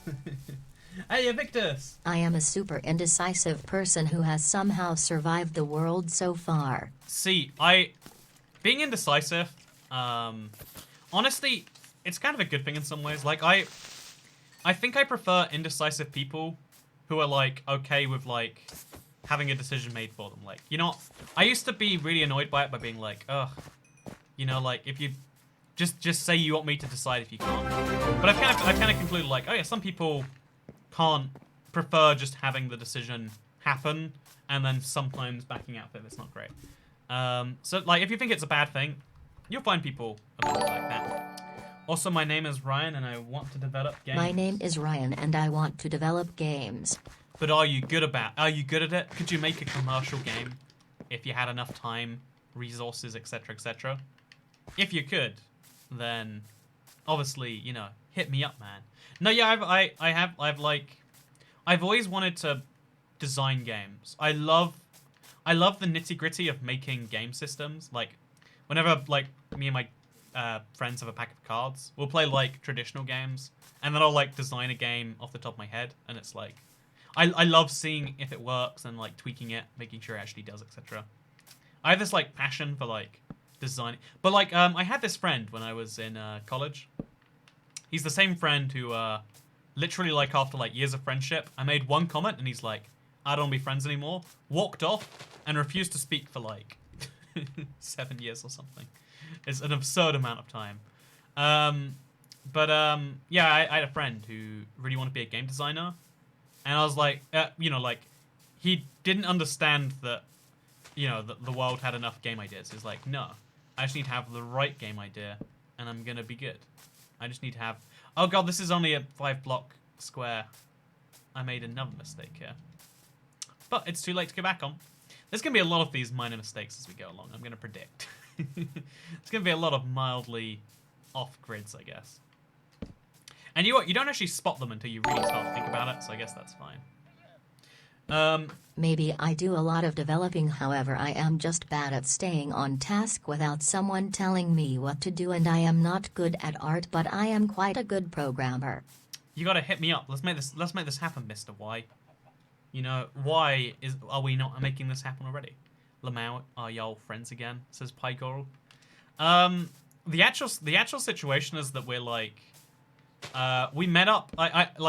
He moved back to my where I live because he moved away to like a really weird corner for university.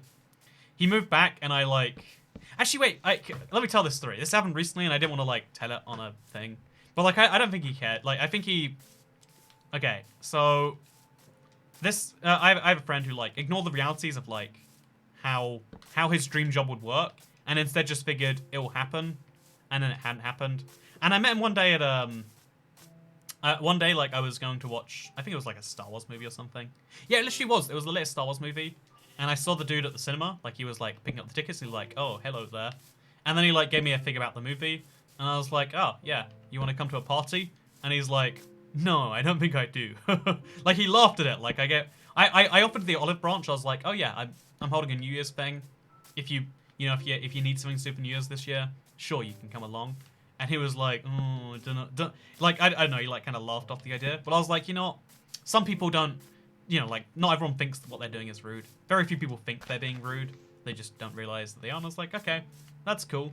And I was like, okay, how about we just meet up for a drink? You know, that's a standard UK. How do you meet people? You know, you deal with your crippling alcohol, or you don't deal with your crippling alcoholism by meeting people and doing stuff. This was pre-COVID, of course. And yeah, we met up for a drink, and he was like, he showed up like absurdly high, and I was like, sure, why? Like, he's one of those like, he was clearly like so far into it that like that was a normal day for him.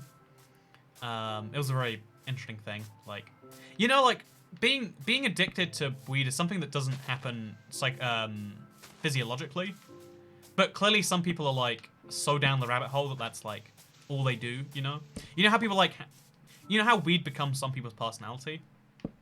This guy, his personality had clearly just become weed. He was like, oh yeah, after this I'm gonna go smoke up with a friend, and like I did one just before I got here too, and like this, that, and it's like, oh yeah, so, you know, because he was vaguely like experimenting, and I know he told a bunch of stories about how like he did it around his housemates when they said no, and how he had to leave the part of the country he was in because of that.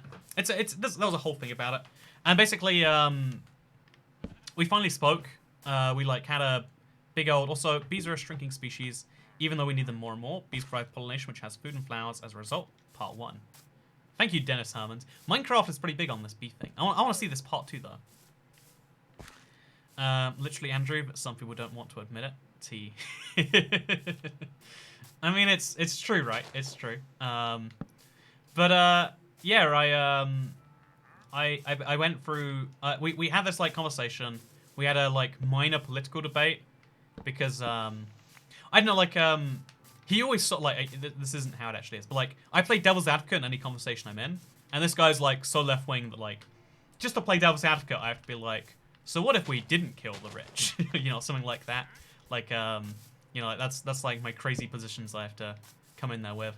So we had like a big political discussion, and like he referenced like a lot of stuff which I was like, saw that here, you know, like he mentioned like the most generic talking points without any like substance behind them. It was just like, hey, this thing, what if we could have this, but like what if it wasn't paid for by you and me, it was paid for by those people? And I was like, well, actually, you know, like this that, you know, we had a whole like, It's me, Toy Cat, the game kid you are talking about. You criticized my idea, but I did it. I made No Man's Sky, and it was a success. Take that, Minecraft boy.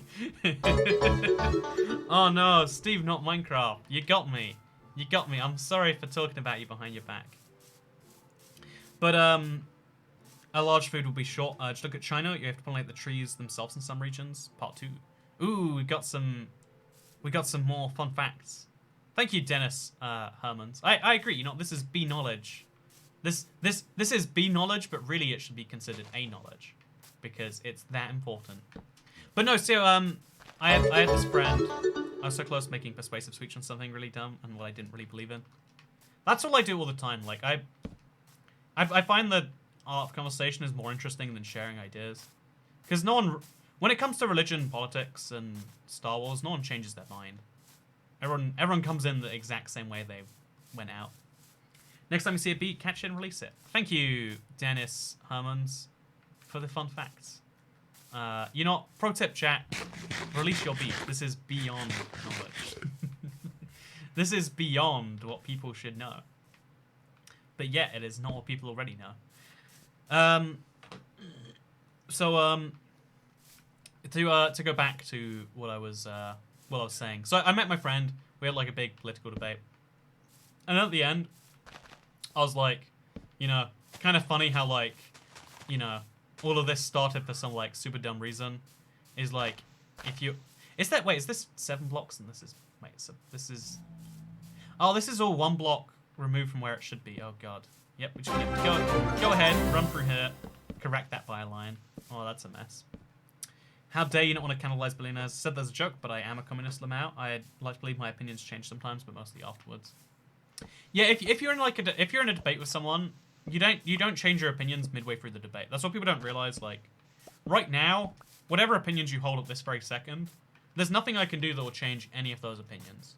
If you literally do believe that there are evil people, or good people, or whatever, if you think that people are objectively good, I can't convince you they're evil. If you think people are objectively evil, I can't convince you they're like, you know, there lots of things, most like heavily set positions take time to change, and you gotta accept that people most likely won't change, and if they do, it takes some time. You can't do it midway through a conversation. Like, realizing that your relative moral perspective isn't the absolute one, it's a hard one to do, but I think it's one worth doing personally. But yeah, so I've been obsessed with a couple of creators, and I realized the obsession comes from getting to know them, even though they don't know me. I could meet them, and I wouldn't be obsessed. Yeah, this is something the world has abused for, like, celebrity culture, right? Like, the way you get to know me is by consuming my content, which is, you know, as it so turns out, how I make money. The more of my videos you watch, the more, you know, money I make, and the more I, etc., etc., you know? It seems kind of devious on the surface, but the reality is just like, it's a relationship that we're not necessarily so primed for. I hope these are all correct, by the way. It's not necessarily a relationship we're, like, primed for or anything like that. But it is, like, you know, in modern society, it is a natural enough phenomenon. The poor are starving, the billionaires are morally obligated to offer up their flesh. Exactly, Garbo. Objective moral is only false if you're evil. Hentai Warhol. I hate to break it to you, but I'm evil. No, what I'm trying to say is that the best thing to do depends on like a lot of factors that we don't always think about. I think you know, like, stealing is stealing always bad? Sort of. You could say, oh yeah, stealing's always bad, and if you ever steal, you're always a bad person. But it's like, well, actually, there are, you know, like, if you're starving and you need to pay for your family, like, is that bad stealing? Oh, well, kind of less so. The truth is that we think of morality as being hard lines. Morality is very wavy lines that we imagine as hard lines because we can't. You know, it's hard to imagine anything outside your own comprehension. Try imagining a 4D object right now. Also, I'm your third wife, says Big Man, and H says Paranormal Encounters. Thank you for the $10 super chat, Paranormal Encounters. H to you too. Did you know, I've told the H story too many times. We won't tell it again. The fact that there's a story around the letter H is super dumb. So we're just not going to do it. We're just not going to do it.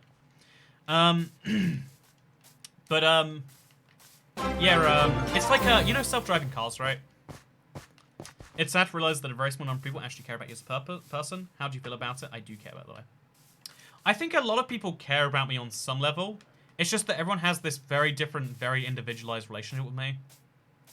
And it's hard to work out, you know, as an individual, it's hard to work out on each, case-by-case basis which of those individualized relationships are a good thing. And, okay, what I'm trying to say, okay, because everyone has their own relationship with me, it's hard to make generalizations about any of them. Some people want a relationship with me where all they do is get things, and then if they don't, you know, if they start coming in chat and I don't see it, it's like, oh, you know, like, people have different relationships with people all the time. It's only weird if you demand something in return from a parasocial relationship. Like, you can, you know, like, the nature of how it is like, I could just as easily not exist, right? Stealing's only doing bad if doing so endangers / harms the previous owner. If it like, but the truth is, stealing harms most individuals because, like, oh yeah, I had a thing that now I don't. That sucks. When I was mugged, even though, okay, like, here's the interesting thing, right? I was mugged in Santo Domingo. If you don't know, Santo Domingo, the average income there is something like 1/10th, 1/20th of what it is here in the UK. And so as a result, when I was mugged and my brand new phone, which I just spent $800, $900 on at the time, like I literally a month before I went to America to buy a phone slightly cheaper, very, very high-end phone. Don't ask why. Whatever. I like nice phones. Don't ask why I've got a phone addiction, but I like having like a recent phone, a good camera, a good everything else. I was mugged, and because I was mugged in a poor country, objectively speaking, it was a good thing. If you think about the universe before and after that happened, the universe is a better place after I was mugged. If you try to think about it on like, you know, on an objective grounds. Like, stealing is wrong, sure. They took it without my permission. But they're going to use that to hopefully enrich themselves, to buy food for their family. For, they stole from me an average, like, year salary for certain workers. And that's just, like, a thing in my pocket that I replaced. I had insurance, but the insurance didn't pay for it. But if I did have insurance, it would be free money that they plucked out of thin air. Who's the loser, right? Who's the loser in that situation? But the reality is like being stolen from, you know, the grey lines on this one is like the fear of, you know, like being mugged like really psychologically damaged me for a bit. Like the distrust in a fellow human being. Like in general, you can't trust human beings. You can trust individual humans. But knowing there was another sort of distrust I need to have everyone. Anytime I'm in a crowded airport, in any place that's not, you know, an EU country or North America, I'm at like, or like, you know, Japan, Hong Kong, and Taiwan. I'll put on that list too. Anytime I'm outside of those places, I am at like 100% fear of my stuff. Like I had like a physical, like again, it's hard to even describe it. It's just like trust seems like it's mostly a mental thing, but all of my like physical trust drained. But like you know, like if you're just thinking objectively, like, oh yeah, we took the money from the person who had some, and we gave it to the person who had less. I see an objective win right here. But again, the reality is that things are more complex than they might seem on the surface. So, yeah, that's a whole thing. Also, thank you very much to Diamond Axel. I've been watching you for a year or two, so I count as yes. Thank you, Diamond Axel. Again, that's what I'm trying to say about, like, so was that morally good or bad? And the answer is like, well, again, depends on the circumstance. If the same thing happened, but someone had insurance, and they really didn't mind because they were getting a new phone anyway, and it did pay for someone to feed their family for a year, is that a good thing then?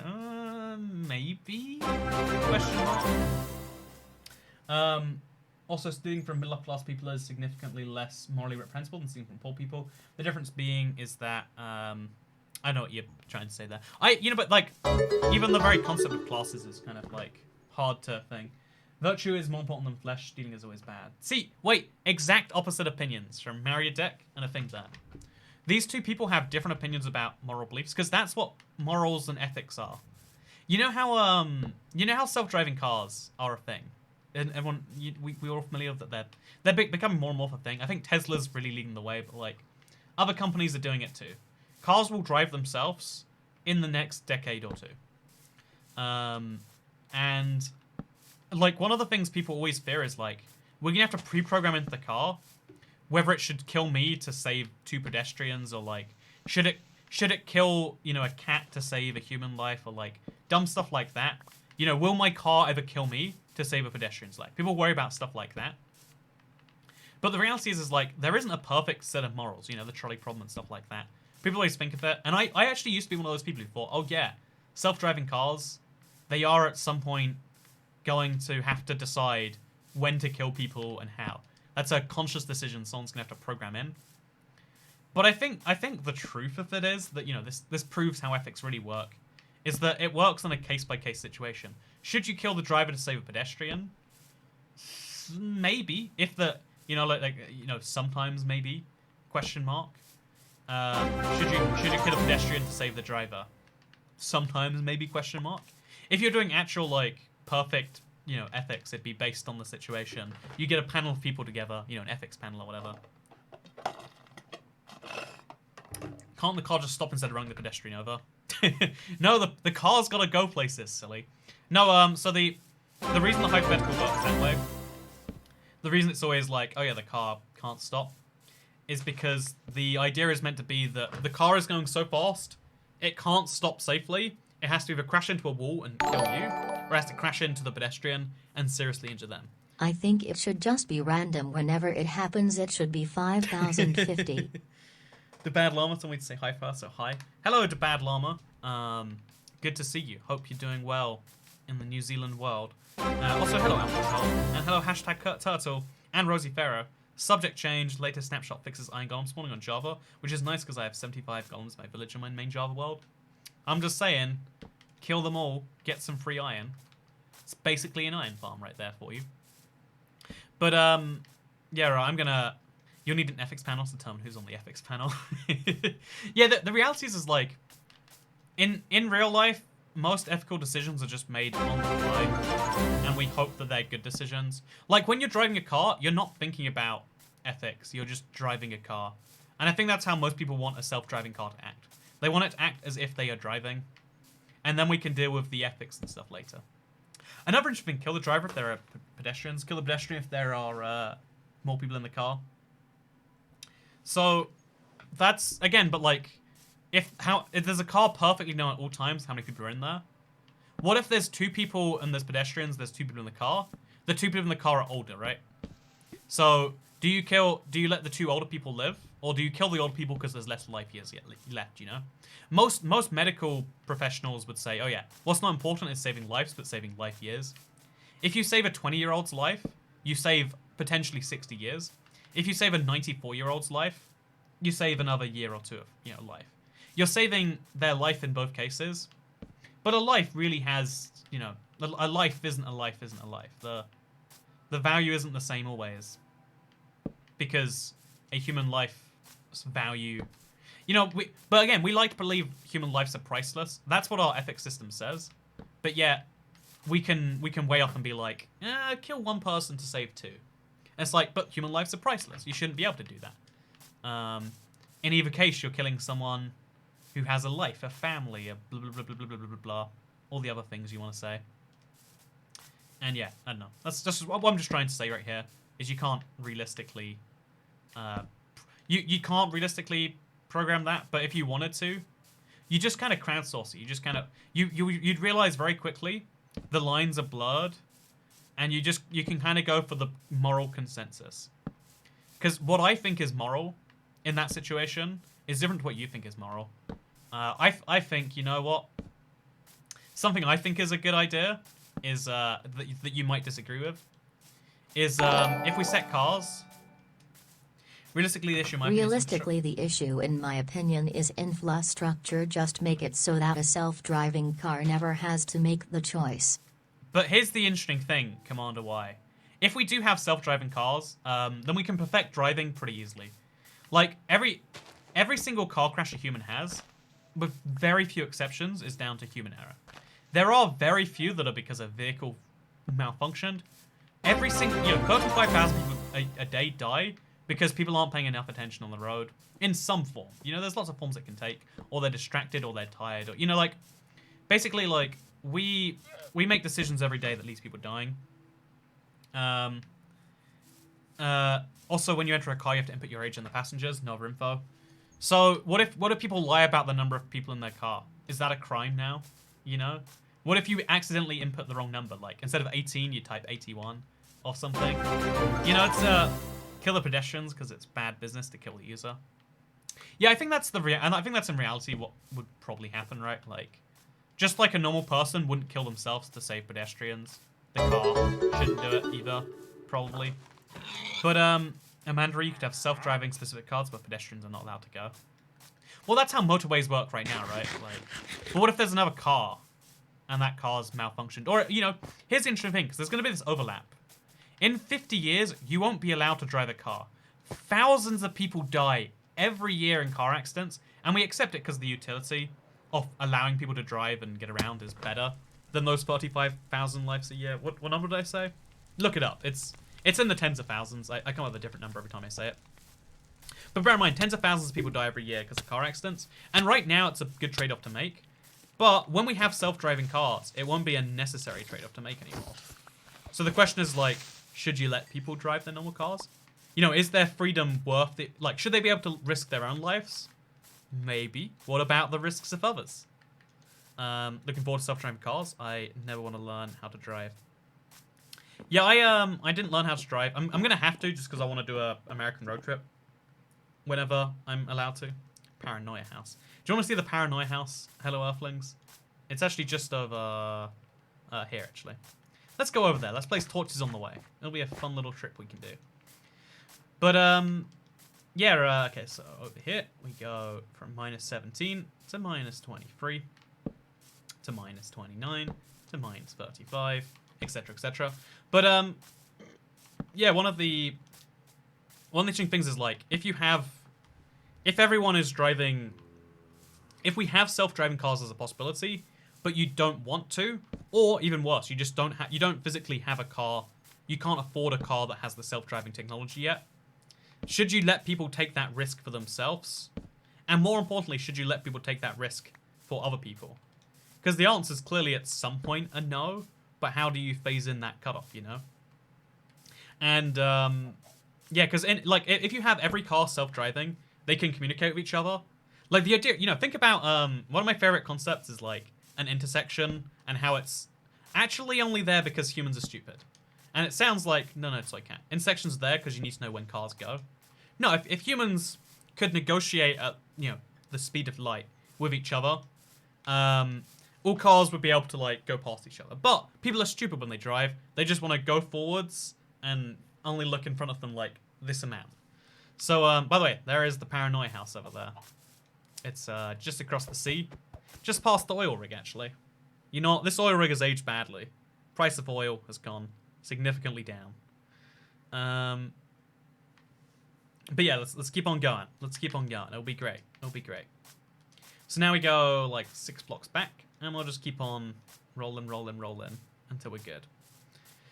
I think the Tesla truck would be dangerous to have a motorist on the road since it's almost indestructible. But self-driving cars have a error rate of very close to 0%. Like, they kill people every now and then, but the people they kill is because of their mistakes. Like, they're not used to dealing with something like that.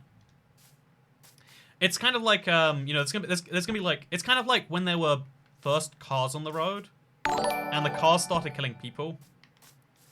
But you have internet wives and mom, so you're my internet little brother. Lol, woman shrugging. Why can't I just have 2 mothers? Why can't this be a progressive internet family, Jess Slimmer? You know, you wouldn't delete my Minecraft world, and that's all that really matters. But no, thank you very much, Jess. The slimmest of all the Jesses in the world, in fact. But like, you know, when they were first, they used to just be people, and then there were horses and people. Sometimes, this is insane, people would die because a horse ran them over. You can look into this. This sounds fake, so I'm gonna search it up to make sure I'm right. I think it was Mary Curie was a French-Polish scientist, right? Do you know her? She's quite famous. She's basically one of the reasons you're extra alive today. Thank Mary Curie, the Polish French scientist. But she her husband was, again, this is such an insane fact. Her husband was ran over by a horse. Well, let me confirm this. Mary Curie husband. So just confirm, Pierre Curie was also a physicist, a pioneer in crystallography, pilots lots of things, and the way he died was, I want to confirm, death. He died in a street accident. He was crossing a busy street, and he slipped and fell under a horse-drawn car. He died instantly when one of the wheels ran over his head. He was a famous person. He was a physicist. He could have changed the course of history even more than he did, you know, even more than his wife did, perhaps. But instead what happened is he slipped, and he was killed by the pedestrian. They were jaywalking. I mean, again, like, the concept of jaywalking implies, whatever. We won't dive into that too much for now. But the visual is horrific. Equestrian manslaughter. It is very interesting, right? The idea that a horse and carriage could kill a person, let alone a car. Brutal story. Cool. It is cool, right? The fact that a horse ran over a person. Like, we like to think that, like, people being ran over is a new thing. The reality is, people have been ran over for a very long time. Because when you have any mixed mode traffic, you're always going to have some issues. This is why, actually, you know, one of the, like, big revolutions of the Shinkansen, the bullet train in Japan, is it has its own tracks, and only the Shinkansen is allowed on those tracks. I feel like there's a big gap in my torches here, but I can't find out where it is. Oh, there we go. It's right here. Oh, this is definitely... No, this is correct. We're fine. Place a torch here. Place a torch here. How nice. And now let's continue on. Hey, we're pulling out another stack of torches. So we've gone through about half of the torches so far in about 2 hours. But you're not. When you commit to something, you commit to something. Whew. I hate jaywalkers, especially when they don't even look at you. Yeah, so I'm like one of those awful people who crosses the road even when they're not allowed to. I know, I'm a rebel. But I always make eye contact with the driver, so we're both aware of what's happening. And I'm terrified. Sometimes I make eye contact with the driver, and it turns out they've actually been looking at their phone or something, and they like keep on speeding up towards me. It's like, oh god, this was an intersection, friend. You almost killed me. And it reminds you that, like, oh yeah, everyone's a crazy person in their own way. Thank you, Mother Russia, by the way, for the £2. Can you have absolute freedom and security? By the way, Max Santa said first. No, I feel like absolute freedom doesn't exist and absolute security don't exist. Even separately. Even if you traded one entirely for the other, you'd never have it. Unless you're talking about some crazy future. But you can never have true freedom and you can never have true security. How many people in the chat can you honestly call your real friends? And how do you become one? Sorry if it's too much. I mean, the honest thing is, it's like, they're all parasocial to some extent, right? Even, like, if you think about, I don't know, my assistant, someone I interact with on a daily basis, she still knows me significantly better than I know her. You know, like, Alcazol Stream Mod makes thumbnails every now and then. Still knows way more about me than I know about her. The scale is less tipped, but it's still going to be... you know, Commander Y. He's the closest thing we've got to, like, a stream hero, a stream regular, etc. You know, I learned his name was... He said his name earlier, I feel like. And I forgot it. I know he's apparently into making games. It is this kind of interesting burden that it has on some level of, like, oh yeah, you know all these people who have no clue who you are. But it's not necessarily always a giant burden. It's just down... Ryan. It was Ryan. I knew it. We got it. Hey, that's me. Do you feel famous now, Kazal? How do you feel when I talk about you? Do you feel like it's like a real conversation with friends? Or do you feel like it's a bit different because of the information disbalance? In an anarcho-communist society, as seen on the left, anarchist society of Toykat's polygraph has true freedom and security. I really am of the opinion that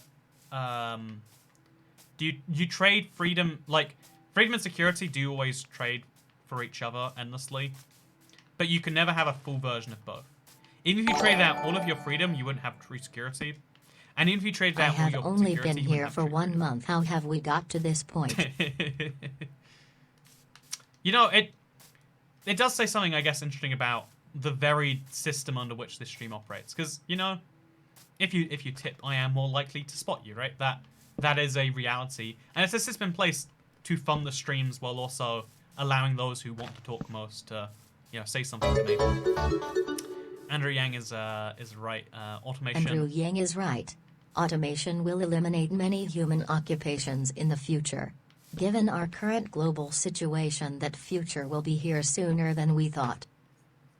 I'm really torn on this one. Like, I think, even though I feel like a lot, you know, like a lot of the, you know, UBI, freedom dividend, or whatever stuff is a good idea, I actually don't think that most jobs will be automated too quickly. I think every job, like, I think every month we automate another 5,000 jobs or something.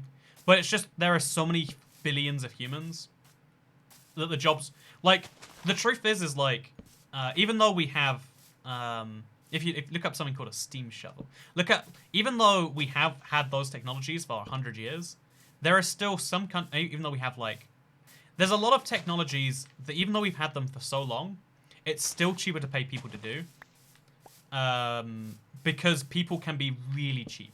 You know, this is like a problem of our like fractured global world, but we have a world where there are some people.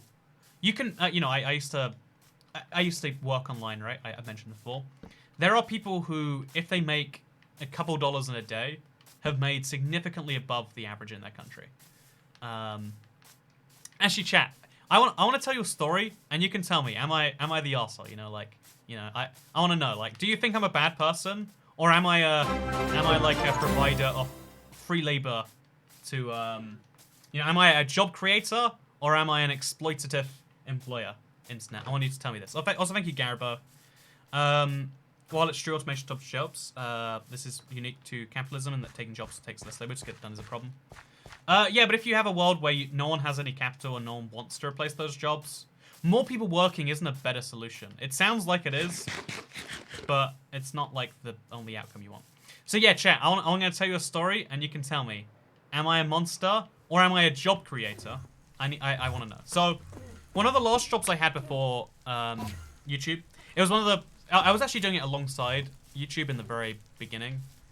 So again, like I used to own my own site, but I shut down my own site because I was just so scared about like, oh god, I should probably be paying taxes. I don't know how taxes work. I'm 14 and what is all of this? Oh lord. I'm just gonna fly away from the end then, by the way. Easiest solution. Easiest solution. So one of the last jobs that I had was I reviewed pieces of software for a website. Like there was this website that had literally tens of thousands of pieces of software, and the guy in charge of it wanted to improve that stuff. So he hired. I used to do a lot of freelance writing. Like, I really like writing as a job. I don't know why. It's just like I used to get paid per word to just write garbage. Like literally, I got paid a cent per word most of the time. But towards the very end, I had one of the last jobs I had outside of like game journalism was I reviewed pieces of software. So I got paid. This guy paid really well. He paid 2 cents per word, which in the actual world of like writing is really low. But in the world of compared to what I was used to as like a 14-year-old on the internet, 2 cents a word was like huge. So I wrote as much as I could. That's actually how I paid for the YouTube stuff in the first place. I spent like I would spend hours writing these things, and I got paid like you know, I think some weeks I was making $300-400, which as a 15, 16, 17-year-old was really really good. Like I was like doing great for myself. I even started like doing that work in school. Like I went into college and I was typing up these reviews. You couldn't pay me to ride in a self-driven car. No way if I'm going 70 miles per hour. I want my own life in my own hands, says VDub. When you're in a regular car, your life isn't in your hands. Your life is in the hands of the manufacturer of the car. And bear in mind, they do hide faults regularly for the very purpose of... You know, like, if a fault kills 0.1% of people, but it costs more than the lawsuits, they won't recall it. Everyone knows that fact from Fight Club, but it's a real thing. Yeah, to go back to my point though, like, so I used to write these reviews. I used to write pieces of reviews to software. It was the best paying job I ever had. I was making $300 a week. So then I had a friend who wanted to make some money, and I was like, oh yeah, I'll ask my my employer, like the dude paying me money, if he wants to let you in on it too. And then I had another friend ask, and I was like, sure. So I got 3 of my friends in the end, also writing these reviews to make money, because it was just a good way to make a bit of extra money on the side, right? Like make a few hundreds here and there and stuff. And one of my friends, what he did is he took the job offer, and he found, because on the same forum where I found the guy, we'd been on it a few times. Like there's a lot of like people from India, Pakistan, etc. willing to do work, and he found a guy willing to do the same work he was being paid, the same work I got him the job doing, but for half the price. So he found the guy's name was Kapil, I want to say. I remember him to this day. He sends me an email every year saying Happy Christmas. So there's this guy called Kapil who my friend starts paying to write reviews for him, and then he takes those reviews that Kapil makes him, and then he posts those. He sends those reviews off, and then he pays Kapil after half the money that he's been paid. $300 a week is the best you've made, says Joe Lindsay. As a 16-year-old, that was the best I made there. I like obviously things have been wacky ever since then. But So okay, I feel like this is going somewhere illegal. So where this goes is, hey, thank you, Garibo. Disgusting privileged bourgeoisie. Thank you. So basically, my friend started to do that all the time, and he just started doing it, and he was like, I make $600 a month doing nothing. I make $600 a month just telling this guy to write reviews about a certain list of things. He checks the reviews, he spell checks them, he formats them, he does stuff like that. And then he started sending them off. And then, so what I started doing is I was like, oh, this is, I've been working like so hard, and we make the same amount a month. And I was like, wait, give me this guy's email address. And the guy loved that he was getting more work. He was, because, you know, the guy would only, my employer would only take a certain number of reviews a week from each of us. So this guy loved that he could get double the amount of work. So I would pay this person every single week. You know, I think it was something like $150 every single week to write a certain number of reviews. I'd add in a couple of my own reviews to add at the top or the bottom. I'd spell check, I'd format, I'd do some stuff like that. I'd find images myself in some cases. You know, like I'd kind of spruce them up, and then I would send them straight over to the guy who paid me for, again, let's make up the numbers here because it's been so long. I think it was $150 into 300. I was making near the end 180 in profit a week, so take what you want from that. Am I a monster who just exploited someone else's labor and made a profit from it? Or, tell me this, internet, am I someone who gave a job to someone in, you know, because, you know, the guy was really thankful. He literally, you know, he was like, yeah, this is, you know, a real great thing. I paid him, you know, even after I got stiffed by the guy, I was like, I'll pay the guy one last time. But am I a monster who did that?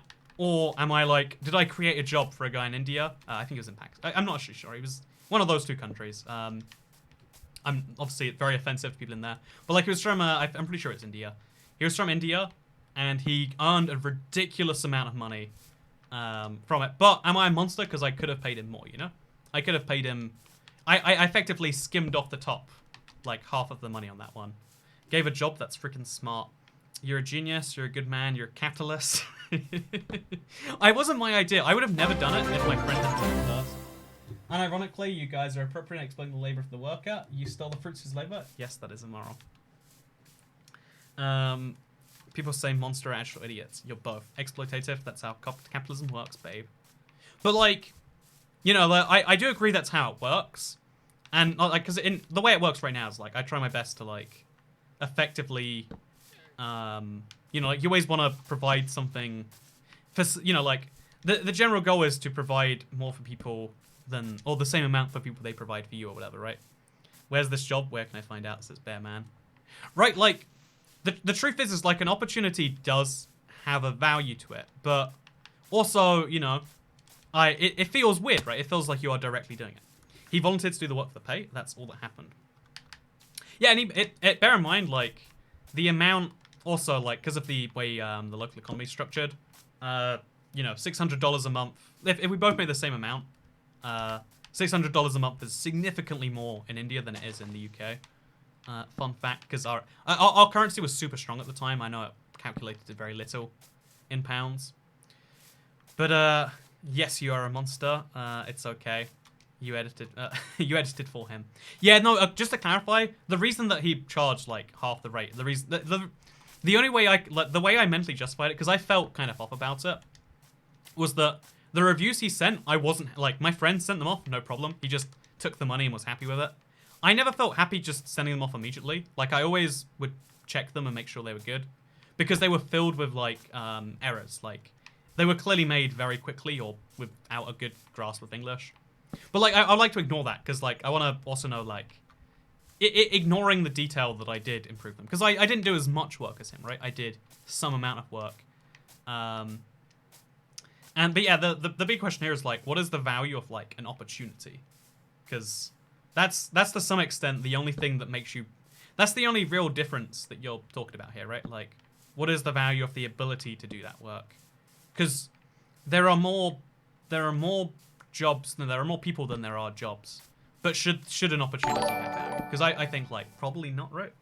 So Cat, the multi-level marketing protege, lol. Oh, also would he have paid / had a job at all if you didn't pay him? It was almost a £500 donation, because this is a typo. I love the idea that you can just be like, sometimes I accidentally typo. Hello, Internet Cat Man. Hope you're having a great day, says Undead Kitchan. I am, actually. I felt really nervous. I actually thought like a lot of people would be like, man, Toy Cat, you're a monster. You exploit, you know, the way you're here today, the way I afforded the setup to make all these videos was by exploiting labor in third world countries. But again, the other angle of that is like, but you're also helping someone. If it's a willing exchange, is it ever bad? Also, Toy Cat, the multi-level marketing protege, not the arsehole. Like, I don't think I could ever run a big company because of the concerns of, like, I only like, you know, I think I've said this before. I think voluntary agreements are the best way to do anything. Like, everyone should only be doing things because they want to. If someone, you know, like, if I ever ran a company and someone suggested to me, like, hey, I would like a raise, I'd be like, well, let's see if, you know, like, is that a good idea? Well, for these reasons, it is. If you want to raise, yeah, actually, we'll do it over this amount of... Like, I feel like you should always be down to be like, hey, how much do you want? Work out from that kind of angle. Your intentions matter, you're not a monster. Do your intentions really matter, though? Because my friend didn't think he was exploiting someone, you know? Like, and, you know, like, I guess it's the same thing. Like, if my friend didn't care, I guess is what I'm trying to say. He didn't not think, but he didn't care. He's like, whatever. The guy does it. I make the money on the top. You like, if I get fired, I get fired, or whatever else. Next time someone donates, ask him if he would join Hermitcraft. Got invite, says Poi Poi. No one's gonna do that, Mr. Poi Poi. It's like, it's the most commonly asked question, and I don't know how it's still here all these years later. But you know what? I am going crazy. I don't think someone being willingly truly justifies it, because agreeing to something can be heavily influenced by someone. Yeah, to some extent you can make the argument, and I kind of feel it that, like, when you live in a society like the one where we do, if you don't have a job, you will die. You're not ever truly making a fully, you're never making a fully, voluntary decision, right? But, at the same time, you know, like, you could argue nothing's voluntary because like, is it voluntary when I choose to eat a bag of crisps? Yes, but also it's not because, you know, everyone needs to eat and, you know, everyone has the desire to do that. The moment where you live in a society. Like, you can question if free will is really a thing at all, and you can come to a billion different answers. But, with regards to the question of, like, oh yeah, people can be influenced by stuff. It's definitely true, actually, and it's something that, it throws a flaw in everything, because, I know, even the idea of, like, is how much you, actually, yeah, chat, right now, is how much your boss pays you your responsibility or their responsibility? Right now, chat, just how much your boss pays you, you know, when you work at a job, you pick up a job working at insert company here, is the amount you get paid your responsibility to work out or their responsibility? I don't get paid. Both. Well, you all tricked it, internet. You all tricked it. It's like an agreement, right? Like, no one makes any decisions about the kind of person you are that predicates what decision you will make. I like that one. Also, the vast majority of people say both. Some people say theirs, some people say mine, but 90% of people say both. You both have to be happy about it. Yeah, that's always been my feeling too. Like, the truth is like, the way human exchange works is you have a minimum and a maximum you'd accept for pretty much anything. Like, if I want to sell you my my VGA to DVI adapter right here, I might, you know, I'd accept a range from £1 to £5. I won't tell you that range. I'll just say £3 for this. You might say, or speaking of easy money, I think it's funny how service waiters are said to be terrible jobs, but can still make $200 in one day. Yeah, this is one of my least favorite things that people say. Like, oh yeah, because, you know, it's actually funny. The people who want a higher minimum wage for servers or like waiters, I hate the term server. I'm sorry, I just can't do it. But people who want a higher wage for them are usually actually not the people themselves, unless they're in like a thingy place. Because for some reason, like, tipping's based on the food percent. If you work in a nice restaurant, or even if you just get a lot of tables, right, get $10 tip from 20 tapers, and you can make $200 a day, which is amazing, right? Is anyone against that? That's like good money, being tipped $200 in a day. Whereas, like, you know, because it's based on food percent, like, even if you do 100 tables at a place where the average meal is $10, you'll make far less. Yeah, it is an interesting thing where, like, but the problem with that is, like, the debate about how much you earn isn't between you and your boss. It's between you and, like, the customer. But you and the customer never actually make a choice about how much you get paid. Like, that's the problem with the tipping system, is you don't, like, ever have a make my parasocial relationship feel more alive. Read the tip you missed, please, says Mother Russia. Wait, which one did I miss? The one from Commander Y? The one from Mother Russia? My name is actually Dasher. You'd have to remember it. I just wanted to tell you. Thank you, Dasher. Honestly, Mother Russia. So actually, you know what, Dasher, I'm going to Google it and I'm going to be like, you know, don't know what gender that name is, because it's, I know it's very Russian. Like, it sounds like a Natasha. Like, the Shah is a very fun Russian name. But I'm starting to think you actually are a Russian. I thought it was like a meme at first. No, I'm not so sure. But yeah, the, like, tipping box is a great system if you have your, like, fundamentals paid for underneath it. Like, if I was paid exclusively through stream tips, it'd be great, but then a day where people don't decide to give me money would be a starvation day. Whereas the way it works right now is, even though I make the joke that you're buying me cherry juice, and to some extent you are, tip culture is explosive to everyone.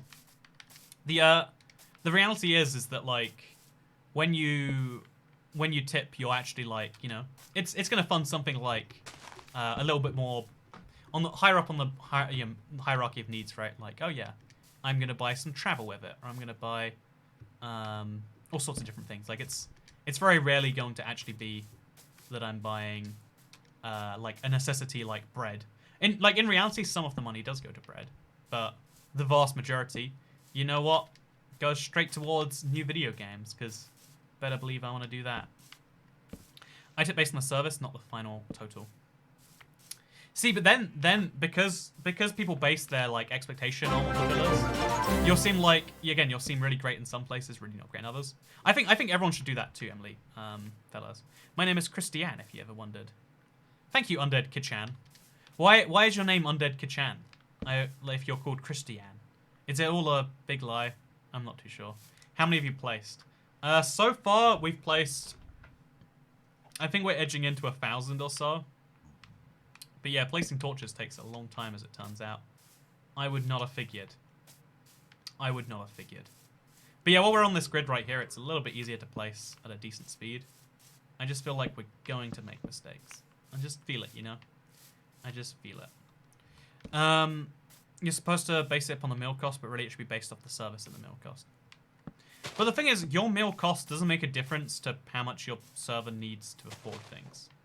Like, the city you live in has an effect on that, maybe. But, like, yeah, I've always thought the meal cost percentage thing is super dumb. It's like a tax, right? It's a way of, I'm Welsh, says Mother Russia. There we go. Thank you for being Welsh. I like being pretty nice and reasonable, so when someone's rude to me, it just turns me off. I can confirm I also do not like when people are rude to me. I have this very wild opinion that I just want people to be nice. And apparently that is, it's a hard thing to ask from the internet. It's a hard thing to ask from the internet. So, are you going to do a charity stream for the Corona? You know, no, let's not dive into that one right now. But I will say that, that do be a big issue, huh? That do be a big issue. So, yeah, sometimes the customer can be difficult, though. I wonder, like, well, actually, chat, do we have any, I just realized I'm the only dude who donates a lot, says Commander Y. I think we often have, like, well, we have some regulars who are here, like, you know, drop in 10 every stream or something like that, and that's, like, to me, that's, like, a big tip every time I see it. Like, I recognize the people like that. But as far as, like, crazy amounts on a regular basis, I'd say it's probably you, Mr. Commander Y. Toy cat, touch tax just like the road. Toy cat, touch tax just like the road. You know, don't understand it, but maybe I don't need to. Maybe understanding is a limited concept. I'm not even sure. Also, I mean, gotta tip my camboy, says Alcazar. If you don't tip your camboy, how will he know that you did a good job? That he did a good job? No, it's it is a very, it's a very interesting model. Because on some extent you could argue I only like tipping because I live entirely, well not entirely, but like I make money based on if people think it's a good thing. But it totally is a great model for things like this, where if you want it to be free for everyone, like again, if you apply this to most things, like if you want it to be free for everyone, but have the ability to make it a paid thing for those who like it. Like something I really like is free city tours, but you can tip at the end if you want to, because then they have the incentive to make it good enough that you want to tip. And as long as people are honest about it, like, oh yeah, I tip if I like the thing. If I think the thing's okay, I won't tip. As long as people are honest about, like, oh yeah, I pay for this when I like it. That tends to work quite well, right? This is also though, like, even though it's like, I think there's a lot of like good examples. I think it's how adult sites work. So if I literally was a camboy, that would be the fundamentals there. Like, if I do a good job at seeming like okay, 229. I remember that's definitely a thing. 223, and then what? 217. 217. There we go. Let's make sure that actually lines up. It does. Hey, we've lit all the way to the sea now. That is absolutely lit. I'm a dude too at Commander Y. I'm just realizing, what two dudes can do together. They can start a furniture moving company. Maybe that's what you guys need to do together. I'm kind of Russian, says Laura Dealin. I think Russia's big enough that everyone's like some amount Russian if you dive into it long enough. Sorry, torch tax. I was so confused. I was like, what does that even mean? What could that even mean? Okay, so this is at 199, so we go to 193, and then we go to 187, and then we go to 181, and then we go to 175, and then 169, and like 163. So let's place down our torch box now, by the way. We have to grab some more torches out there. We are slowly getting through these, but the key word there is definitely slowly. Whew, let's keep on going. Two dudes donate to Toy Cat over the internet because it's a live stream. Why don't you start a company where you donate to your boy IBX Toy Cat, take a cut of the dough? Honestly, like, something that is like, this video just brightens my mood, says Dead. I want to go back to my, am I the arsehole thing, like AITA, I think is the abbreviation for that one. Because something interesting that I kind of dislike, but also think is the smartest way to make money, even though I think it's really bad for any, like, society, capitalist, whatever, is like, just skimming a little bit of, like, there's like two ways to make money in this world. You can sell things for a lot of money, or you can sell them for a little bit of money a lot of times. Think about, like, the people who sell the zips that go on trousers. There's, like, this one company in Japan. It's called, like, J-Zip or something. I forget the name. It's, like, JKA, JKB. But, they're, like, there is, like, one huge zip manufacturer in the world. And they sell these things for, like, a fraction of a, I think it's a fraction of a penny each. But they make enough of a margin on that. And there are so many zips needed for clothes around the world that they're a huge company. Or you can sell big things, like, infrequently. Like, if you think about, Lamborghini, they'll sell a car a day, maybe, despite being a giant company. Do a flyby at night. Oh, yeah, I definitely should, Rupert Hall. That's a good idea. That's a great idea. But, yeah, one of the things that, like, nowadays, one of the things you can do is just set up a marketplace, take a percentage of the money going through it, profit. That's what Minecraft did. It's just, we let people sell things to people, and we take money when they do so. I heard XA12 Musk is Welsh. Is that what Elon Musk named his child? I don't believe that's what the real name is. I think that's like a Twitter troll. It'd be funny if it was real. I want to name my child something dumb as a joke. Actually, I don't think that's a good thing to do to a child. But it doesn't mean I don't want to do it. But, yeah, I don't know what I'm trying to say right here. What I'm trying to say. Someone super chat over $10 Elon Musk kids' names. Please, I want speech pronouncer. Okay, Alcazar, I'm on board with that one. So, anyone, if you're new here, this will sound like a ploy to get $10, but you better believe it is. If you tip $10 or more, it does text to speech. It's actually like $9.70 or more or something like that. But that means that, you know, we've got an example right here, Jay Farwig. That means we can see how text-to-speech pronounces certain words. I want to know Elon Musk's child name. How do you pronounce it? Let's get a rendition from the expert herself in pronunciation. My text-to-speech voice and / old wife, depending on your thing. Whew. Elon Musk had a kid with whom? Oh, you don't know about his wife? He's got like a singer, like a 30-year-old pop singer wife or something, Grimes. Toy Cat is yes. I don't know music, so I don't know if she's actually a big deal. Thank you very much for thinking Toy Cat is yes. I think Toy Cat is yes. But whenever people say it, it means more. Hey, thank you, J. Farwick. My cat has herpes and bleeds from her tear ducts and the blood dripped on me and I have to share my revulsion with everyone. Oh also, my god. First super chat, love my favorite cam boy. Thank you very much, J. Farwick. So how's the weather in your area these days, internet? Wow, the weather sure is nice here in the UK. It's vaguely sunny. Yeah.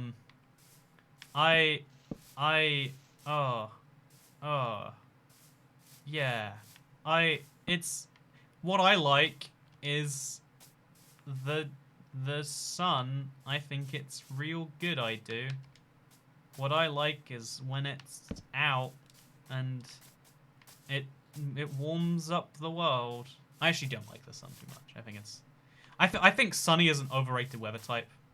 Like, we get it, you know, you wanna, you know, like you like skin cancer or whatever else. Not everyone's on the same page. 1, 2, 3, 4, 5, 6. I hate the agreement that like sunny weather is just objectively good. Sometimes rainy weather is great. Let's hear it. Exashe 12 Musk. Oh wow, it actually downed that. Thank you very much, Emily Fellows. Thank you very much. Making the sacrifice we all needed to hear about Elon Musk's child name. And apparently it's that. I hate hot weather and I'm in California, says Andrew January. You know, Andrew January, that reminds me of like, one of the flaws of the modern world is how many people dislike where they live and would prefer to live somewhere else. Like, living in, I don't know, like there are lots of things I like about, I think a world would work so much better if people lived places not because they happened to be born there, but because they wanted to. Like, the number of people who live, you know, in, say, the UK, not because they like the UK or anything about it, but just because they were born here. It's like pretty depressing if you actually dive into it. Toy Cat is stank. Thank you. I agree. Grass is always greener on the other side. Yeah, I think that's part of it too. But if the grass is always greener on the other side, everyone should go to the other side, you know? How many member wives are you up to? Toy Cat Tax. Thank you very much. Again, Emma Swift. Again, Emma's in the chat. Always my heroes. Second of all, I'm actually going to find out right now. So, if it's nighttime, okay. If you want to see how many torches we've placed, let's, like, look up and we can see that for sure. Fly up. Let go. Fly down. My Elytra is so close to dead, I need to be very careful about this. So this whole area at night should, like, light up now in a really consistent way. It'll be nice to see. So we'll look at the torches with our torch out. And I'll quickly just confirm. How many members do we have right now? Chat, mate, I want to say we passed 300. I know we had a huge train during that stream, right? You know, the one stream, that one live stream. I don't do very many, I know, but the one where we were trying to break the world record. We have 467 members. Oh my god! To everyone who became a member recently, thank you. Last month was the best month ever for memberships by a long shot. So yeah, we got 467. I'm just saying, 33 people become members. We've hit 500. Do you know what happens at 500? Because I don't. Also, thank you, Looting 2. You know, I'm just saying, the reason Looting 2 is always posting messages is because he wishes he was looting free. Only 2 left till the 69 number. You know, you're right, let's set our goals lower. You know, so what happens when we get 500 members? I'm going to find out right now, actually. So we've got ourselves a new, we get another new emoji. We have access to 24 right now. We get 25 at 500. But in 2 more members, we get 469. So chat, if you're watching right now and you thought to yourself, I want to become a member, but you know what? Do I really? It seems like a lot of effort. You know what's not a lot of effort?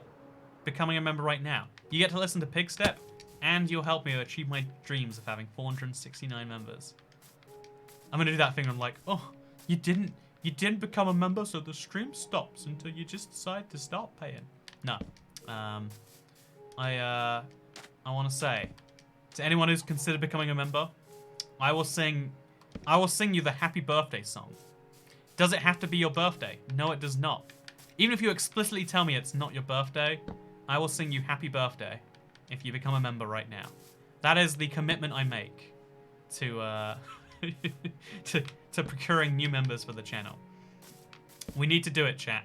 We need to do it. So we're at 65 right now. We go up to 71. And then we start placing these along these lines. And it'll be great.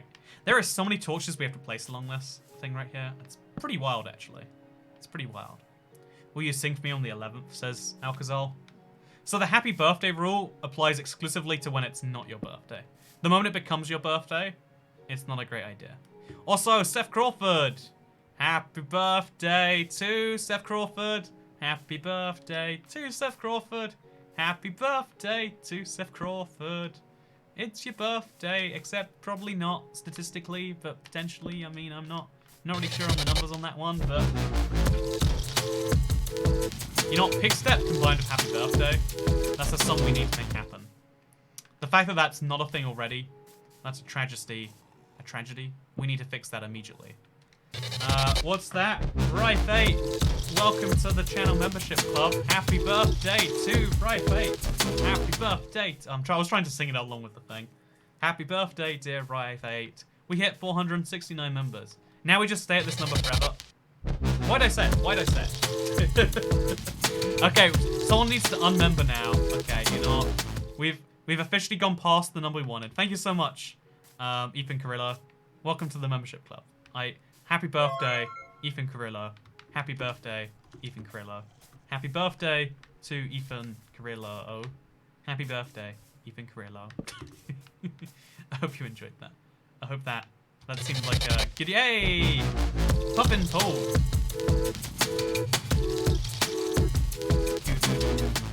Welcome to the member club, Mr. Puffin Paul.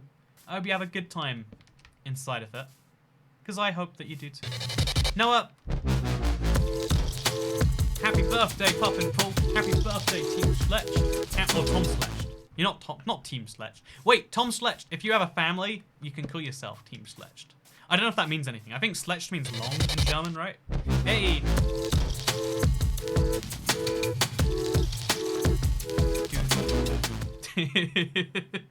Thank you so much, Manu Bokval, for becoming a member. You know, it was my time of need, and you know what you did? You stood up, Manu Bokval, and for that, I wish you happy birthday. Everyone sing together. Get the things going. Also, Pigstep sounds like Terraria boss music. Like 50 people became a member at once. You know, everyone was like on the edge, like, should I become a member? I don't know about that one. The moment I said happy birthday, everyone's like, okay, credit card details, credit card details.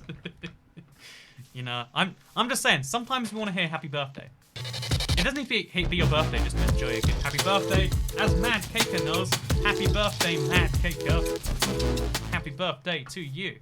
Happy birthday, dear Mad Caker. Happy birthday to you.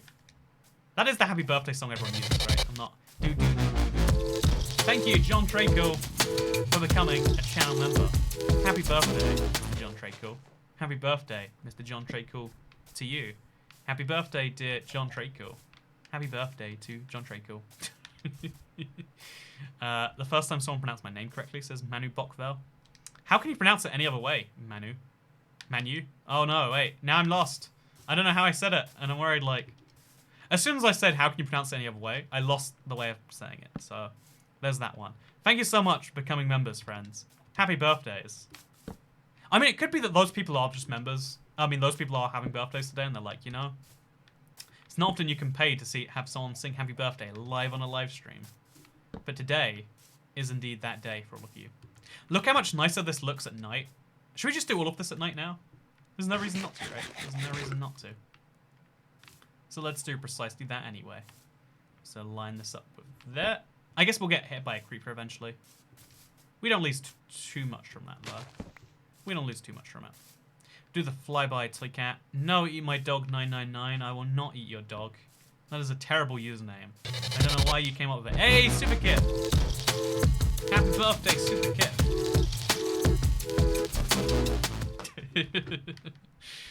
He says my name correctly too. It's great. You know, I'm the only hero that can say names correctly, despite not having any ability to do that whatsoever. And you know what? You're all welcome. You're all welcome. My birthday was May 1st. Happy past birthday to you. Happy past birthday to you. Happy past birthday, Mr. Person who's born on May the 1st, Chain Sketch 1. But most importantly, happy birthday to Super Kip. They're the real birthday hero today. You know, you're just like joining on the birthday train. They've been having birthdays since before you knew it. You're saying shampoo wrong. Who says shampoo in any other way besides how I say it? Wait, chat, are they right? Tell me, should I be self-conscious about how I say shampoo? Or are they the one who should be self-conscious about it? My birthday was in January, says Emily Fellows. So I was only four and a bit months late. Really? I think we nailed it today. I think we nailed it. So yeah, I really love the look of this place, just like covered in torches. It is beautiful, right? Can we all agree? Shampoo is correct. See, it's funny, like, the dumbest things are the ones that stick with you. Because, like, you know, okay, when you, it's interesting, actually. When you hear someone like, Bear Uwu, by the way, happy birthday to you, Bear Uwu. Wait, happy birthday, Bear Uwu. Happy birthday to you. Okay, so, you can, like, say happy birthday, Bear Uwu, instead of to you. It saves a lot of time. And what more do you need in this world besides saving time on a happy birthday song? I think you'll find the answer is nothing else. Okay, right over here, we place some blocks too. Well, I think we have to just like keep this in like a certain grid at a time. The moment we deviate from the grid, we get very lost and confused very quickly. So now we go from 61 to 67, but like there. And now we go along this way slowly. Again, because when we're at the very edge, because that's where we're placing torches, I guess we're going to run across more zombies. Have you heard of a game called Star Citizen? It's from about 2.5 million backers. The dev studio raised $267 million. GTA 5 took 250 mil to make. I do actually know about Star Citizen just because of the very expensive crowdfunding campaign. I am very curious about it. Like, when it's done, I want to play it. There are very few games I want to play before they're done. Like, I as someone who, like, you know, cares about the YouTube game side of things, I prefer making videos that are, like, always going to be good over videos that, like, exist now, but will eventually, you know, like... I don't like the idea of making a video that eventually becomes obsolete. I've actually changed my mind in making snapshot videos. I'm going to make an announcement about it somewhere. I say announcement. I mean, I'm just going to post a tweet or something, but, like... one of the things Schlecht means bad in German. I'm good, I promise, says Tom Schlecht. See, he was nice enough to tell me about his name meaning bad, but, you know, he's bad enough to be named Tom Bad, so we're gonna have to watch out for Mr. Tom Schlecht right here. Yeah, Schlecht is bad, you're right, you're right. There's two words for bad in German, I always get them mixed up. Or, like, I assume one doesn't mean bad, because I know the other one does. But, you know what? These are the mistakes I make. It's like how stark, I think, means strong, but people use it to mean, like, something else as well. I don't even know. You know what? The amount of German I learned is a very confusing amount just by itself. Because, you know what? Languages be complex. Who would have figured it? Who would have figured it? But, yeah, something, like, one of the things I try to do, I'm not always succeeding, of course. Also, look at this. Look at the beauty. Look, you can see where the torches end just because of this, like, perfect light area that's kind of covering it. That is real nice. I like that result, honestly. I do like that result a lot. Although we need to still cover under there a little bit better. And the rest of this village patch. But still, you know, besides that, looking pretty great. Looking pretty great indeed. So let's just run this way. Let's place a thing every 6 seconds. Every 6 blocks. So from 171 to 165. Or we can just follow this. Easy enough. But yeah, as like a YouTuber, I much prefer making videos that I think can be enjoyed 5 years from now. Whereas my snapshot videos from the updated Aquatic, I don't know if anyone actually wants to watch them. Also, thank you, Brody Privet, happy birthday, Toy Cat. Andrew Andrews tax. I love how people now like clarify which channel they want to support. They're like, you know, oh, I would give it to Toy Cat. I would give it to your third channel if you streamed there. But instead, I want to support the third channel. This whole first channel Minecraft stuff I'm not into. But hotel reviews, Iceland pizza reviews, that's the real reason I'm subscribed. And you know what? For that, I say, fair enough, my dude, and or not my dude. I don't know if Brody... You know, I don't know names. There's so many names where I'm like, you know, I think that's unisex, but I'm not sure. I don't want to be too sure, though. Please do a stream on the 4th channel. See, if I live stream in IBX Toycat live streams, it'd be weird. I mean, if you can't live stream on the live stream channel, that just doesn't make any sense whatsoever. Also, these torches are misaligned. It's at 80. It should be at 79, right? Oh, God, yep. Totally made that mistake. Let's just knock him one to the left. I'm glad I spotted that that was misaligned just from the coordinates, though. Could have gone way worse if I didn't. Move that. Place it over here. How nice. What a fun little game this is. Removing torches and slowly fixing them one by one. So now we find the next torch. Oh, there isn't a next torch. It just runs out. So 141 becomes 135. Becomes 129. You know, let's keep it going to the left here, I guess, instead. But yeah, as a YouTuber, I like there's this like real tragedy in making a video that is popular once, but then is never viewed again. But like some YouTubers don't mind, like, because they're like honestly, actually, wait, do you want some inside baseball about YouTube? I don't mind sharing the secrets or whatever, because I trust you all watching, not to, you know, like a lot of people fear sharing the sort of business side of things, because then people will be like, oh, you make money from me watching? Do it for the passion, not for the money. It's like, there are multiple reasons to do many things in this world. And you should not be shocked to learn that just now. But yeah, let's just make these into a bigger bow. Let's pick up that gold helmet. Very excited to have that. But, so one of the... Man, this is at 86 when it should be at 85. Oh, everything's misaligned by a block. But, one of the things that, like, there's two types of YouTuber. There's the type that, like, is very much day-to-day.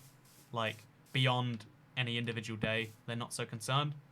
And then there's the type that, like, is trying to exist in this for some amount of time in the long run. And I try, like, ever since I started this, I've been aware, like, my channel's mortality is, you know, somewhere out there. Like Kraftwerk co-founder Florian Schneider died damn sad. Kraftwerk. Wait, one sec. Kraftwerk. Oh, it's a band. Right. I was like, you know, that sounds like a food company, but I wasn't too sure. It's Shampoo's birthday. It's pronounced sriracha sauce. You know what? Sriracha. You like how I say it? Sriracha. Yeah, that's how I say it. What are you gonna do about it, friends? You gonna stop me? You can't stop me. I'm the one in control now. But yeah, so like, because when you make a YouTube thing, it can exist like, you know. Okay, here's an interesting fact. Did you know most of the views, like most of the views of my videos, and therefore most of the money that I make from videos, doesn't come from videos that I released now. Like the videos I released this week were not most of the money I made this week. Most of the money made this week, actually, it's usually like stream tips these days because I've been streaming a lot. But like on days where I'm not streaming, most of the money comes from the old video. So, my video, 42 Things You Need to Know About Minecraft, turns out people still watch that, are still getting recommended it, etc, etc. The challenge runs, it's the same thing. There's a lot of other videos in that same kind of category, where like, oh yeah, you might think it's a watch it once and be done kind of thing. But people, you know, like, people are still finding it, and not only are they finding the video, but some of them choose to subscribe. Whereas if you upload for just your subscribers, eventually you won't find more subscribers. Eventually, you know, those subscribers get burnt out, stop watching, and then your channel kind of ends. It's a very hard thing to avoid. I don't think anyone knows how to, like, fully avoid it. But that's why I've kind of decided, even though snapshot videos are fun, I think there's this problem with, like, what is the point of watching a snapshot video after the main update is out? And the answer is not really a lot. So I want to focus, like, from now on, like, a lot more on making things that are, like... I want to talk about features that are new, but I don't want to talk about them in the context of just the snapshot. I want to talk about all the snapshots so far and the previous versions of Minecraft, and just talk about the big change that has happened. Because yeah, I feel like you know, like making things that are enjoyable to watch long after they've been made is a hard thing to do, but it's something I'm trying my best at ways to do. That's actually one of the challenges of being a YouTuber, is trying to work out what will be appealing to people, even, you know, beyond now. Because all these Neverite videos are going to, you know, like I released a video today, should you upgrade to Neverite? That video makes a lot of sense now because people are curious. Does it make sense in you know, 3 months? I hope the answer is yes. I hope people are still curious. Because one of the videos that inexplicably still does well all these years later is like how to find diamonds in Minecraft X point whatever else. But yeah, we have torches over there. Yes, we do. I always am trying to do that. I like that idea. So that's why I want to focus on more like using snapshots as a way to talk about the update rather than just talking about exclusively the snapshot. And so that's a thing we'll probably be doing. Are these torches misaligned? Yep. Yes, they are. Whenever I see a torch out shape, I'm like, you know, we're going to work out. Is that wrong or is it everything around that? And it can literally be both. The diamonds video is how I find your channel, says Claudia Stone Stacy. See, wait, okay, first of all, just this is a great point to prove right here. Claudia's one of the regulars on the channel. Even gave me a guide around Australia the one time, and that's like someone who only knows I exist, because most people aren't looking for Minecraft YouTubers to watch. Like, you know, it's nice if they find one, but you know, no one's ever actively looking. You know, it's like dating. You know, you can actively look for someone to. Some people are actively looking for someone to date. Most people are just out there in the world. Like, if they find someone, they find someone, and you know. The fact that you can find someone, same at Claudia says them. Apparently there's more than one person. You know, 2 people, 2 channel members even. These are people who are supporting the channel on a monthly basis. So yeah, it's like a way of always being discovered, or like trying to always be discovered. Like, you can never be successful 100% with anything. You can just try, I guess, and that's why I try, and I hope that I'm successful sometimes. Ooh, we've been streaming for almost 3 hours here, huh? So, Kat, if a government official came to your home and congratulated you on staying indoors, offering to give you one thing the government can give you, what would you ask for?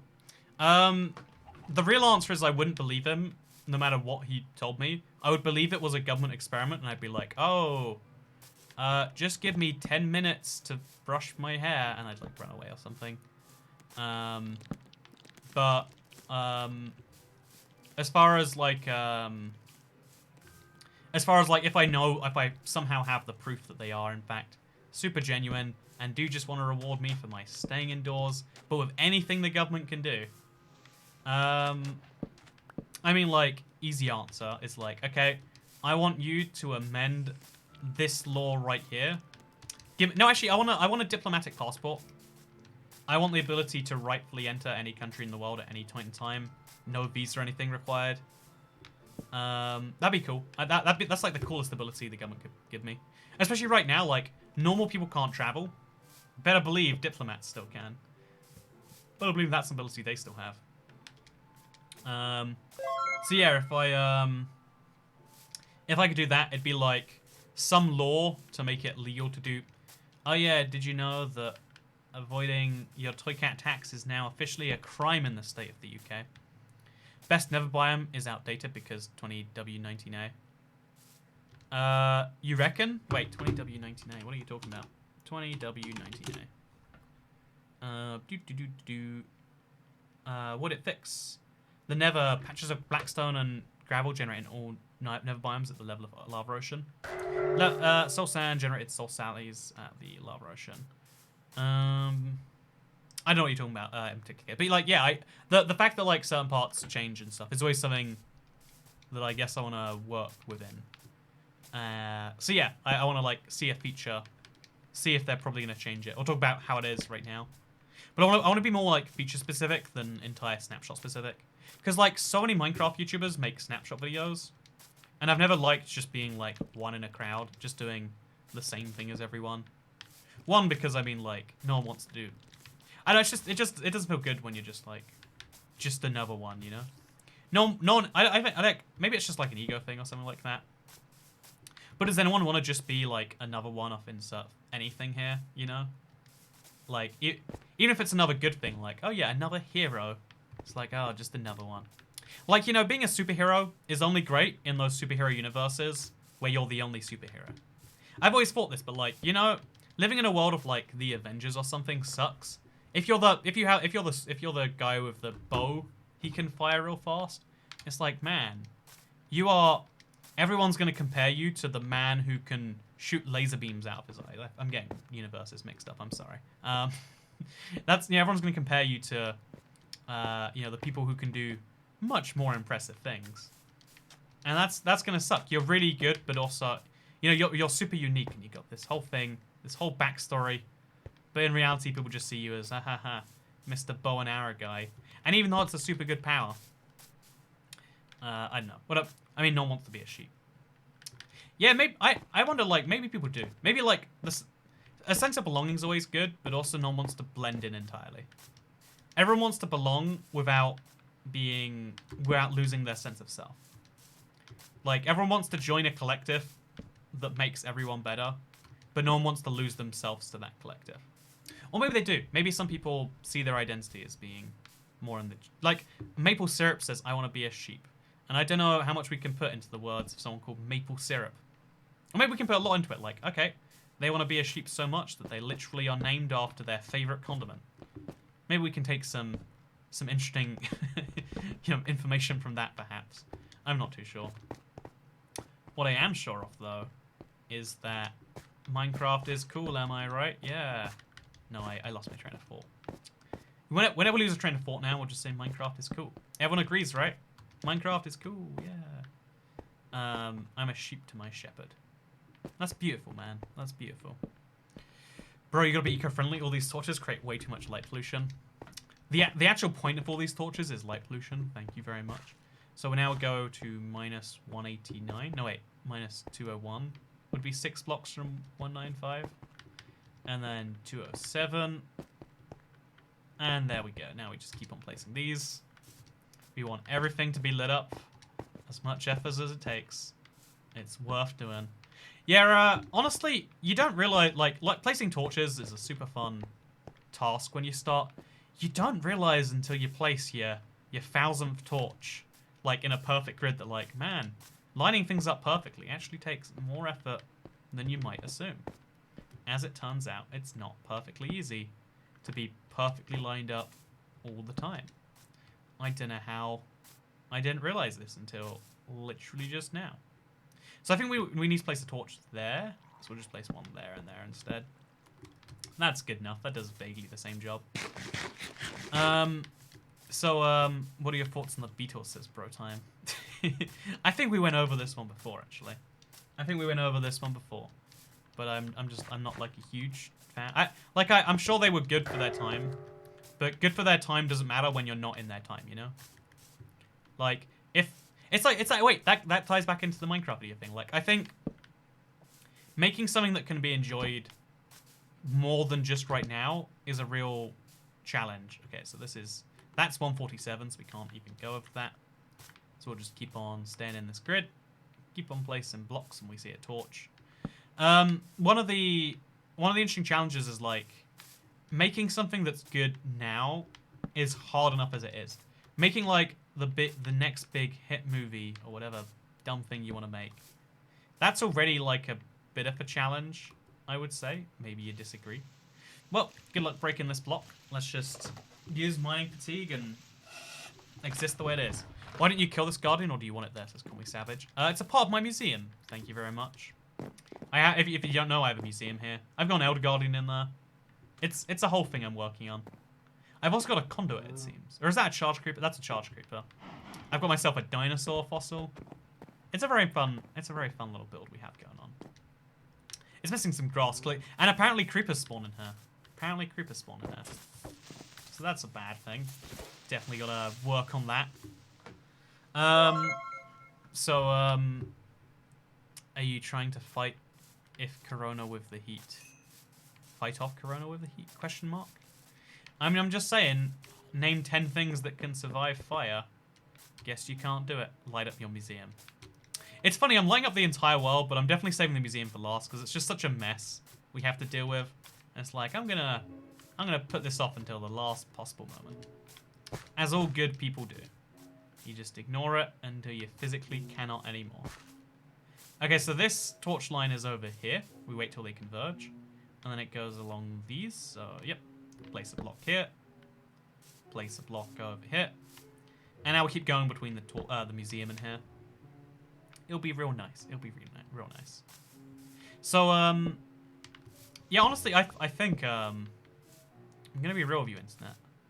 I worry we've reached that point in the stream where my ability for my brain to, like, come up with words about being, like, frazzled or whatever is reaching its end. It's kind of interesting that, like, even though we're, like, such social creatures, I mean, I'm not a social creature, but, like, the human race, one of the things that makes us unique is that we talk with actual constructed language that means things. Like, direct things, you know. You can say things as a human that don't make sense, but do. And you can say things that do make sense, but don't. The sentence, "The cow jumps over the moon," is a perfectly valid sentence. It communicates an idea, but the idea is also super dumb. Things being enjoyable is all from your perspective. Or, yeah, from your perspective? Perception. That is totally true. Also, big ideas for a survival project. I'm sorry, Brody Pivot. I missed it. A fun survival project, or a big survival project. I mean, obviously, like, if you want to do what I'm doing right now, you could light up an entire world. It's something that really helps out in the long run. So, like, give it a whirl. It's surprisingly fun. As far as, yeah, so that's, like, step 1. Step 2, you could, like, customize your nether. The nether's going to change a lot. If you want to keep things going, it's a whole thing. That sentence was an example of itself, and so is this. Exactly, the sentence... the fact that I can make a sentence talking about sentences. I can talk about the signals we're sending to each other. And I do that by sending signals to you. And all of these words you can understand despite the fact that there's no evolutionary reason for these to exist. The whole reason the field of, like, philosophy, the field of, like, pretty much anything exists is because we have the ability to not only say things, but for those things to have, like, this, like, direct meaning and impact. Or you can have things that have literally no direct meaning and impact. That's what makes things that... When people say things that have value, they mean more because you don't need to say things of value. You can say whatever other things you want. And that's a-okay. Oh, God, that's weird. And that's a-okay if you want it to be. Or maybe none of these words made any sense and I was just throwing out the words on top of my head. Like, if you say random words for long enough, eventually you'll make a sentence, right? Isn't that beautiful? Isn't it beautiful that you don't actually need to mean anything? Oh, God, I think... Okay, no, that's fine. This needs to go there instead of there. There needs to be a torch there instead of here. But besides that, we're all good. Keep it going. Okay, now there needs to be a torch on... Okay, this is 176, so 17. This is definitely misaligned too. Wait. This is 181, and this is 187. So this should be 175. So this is double misaligned. And then this should be 169. Nice, I know it. Boom, there we go. We did it. We got to a place that exists. And then we'll also have a torch over here. And a torch is up there already, I think. Maybe, question mark. Oh, do you like paradoxes, Toy Cat? Says Tom Schlecht. I think I like paradoxes. But also I don't think that I can't do a paradox. Toy Cat's almost 1 AM, go to sleep. You know what? I think you're winning me over on that idea. Thank you, everyone, for watching today's live stream. I need to place so many torches, and we placed a fair few today. We made a real big impact, and it was great. I liked it a lot. I liked it a great amount. But the craziest bit is we still have so much of the world to light up. This project is going to take a long, long, long, long, long time. But that's fine. I'm down to do that again in future. But given that I have died today, I'm going to do this project with soul torches. Oh, that's a cool idea. I really actually like that, like, light up your world, but with soul torches. So thank you very much for watching.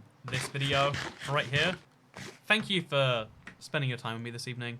Thank you to everyone who tipped, but thank you, importantly, to everyone who just spent any amount of time more than... Wait, the average amount of time people spent watching this stream, it's shockingly low, is 7 minutes.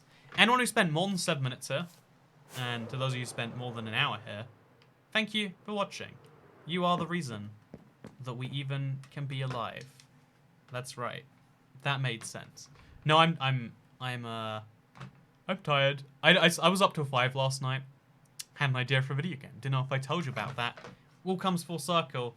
And now we get to say thank you to people like Chantel and Aaron, who, when your mum was so ugly when Toy Cat saw her, started speedrunning.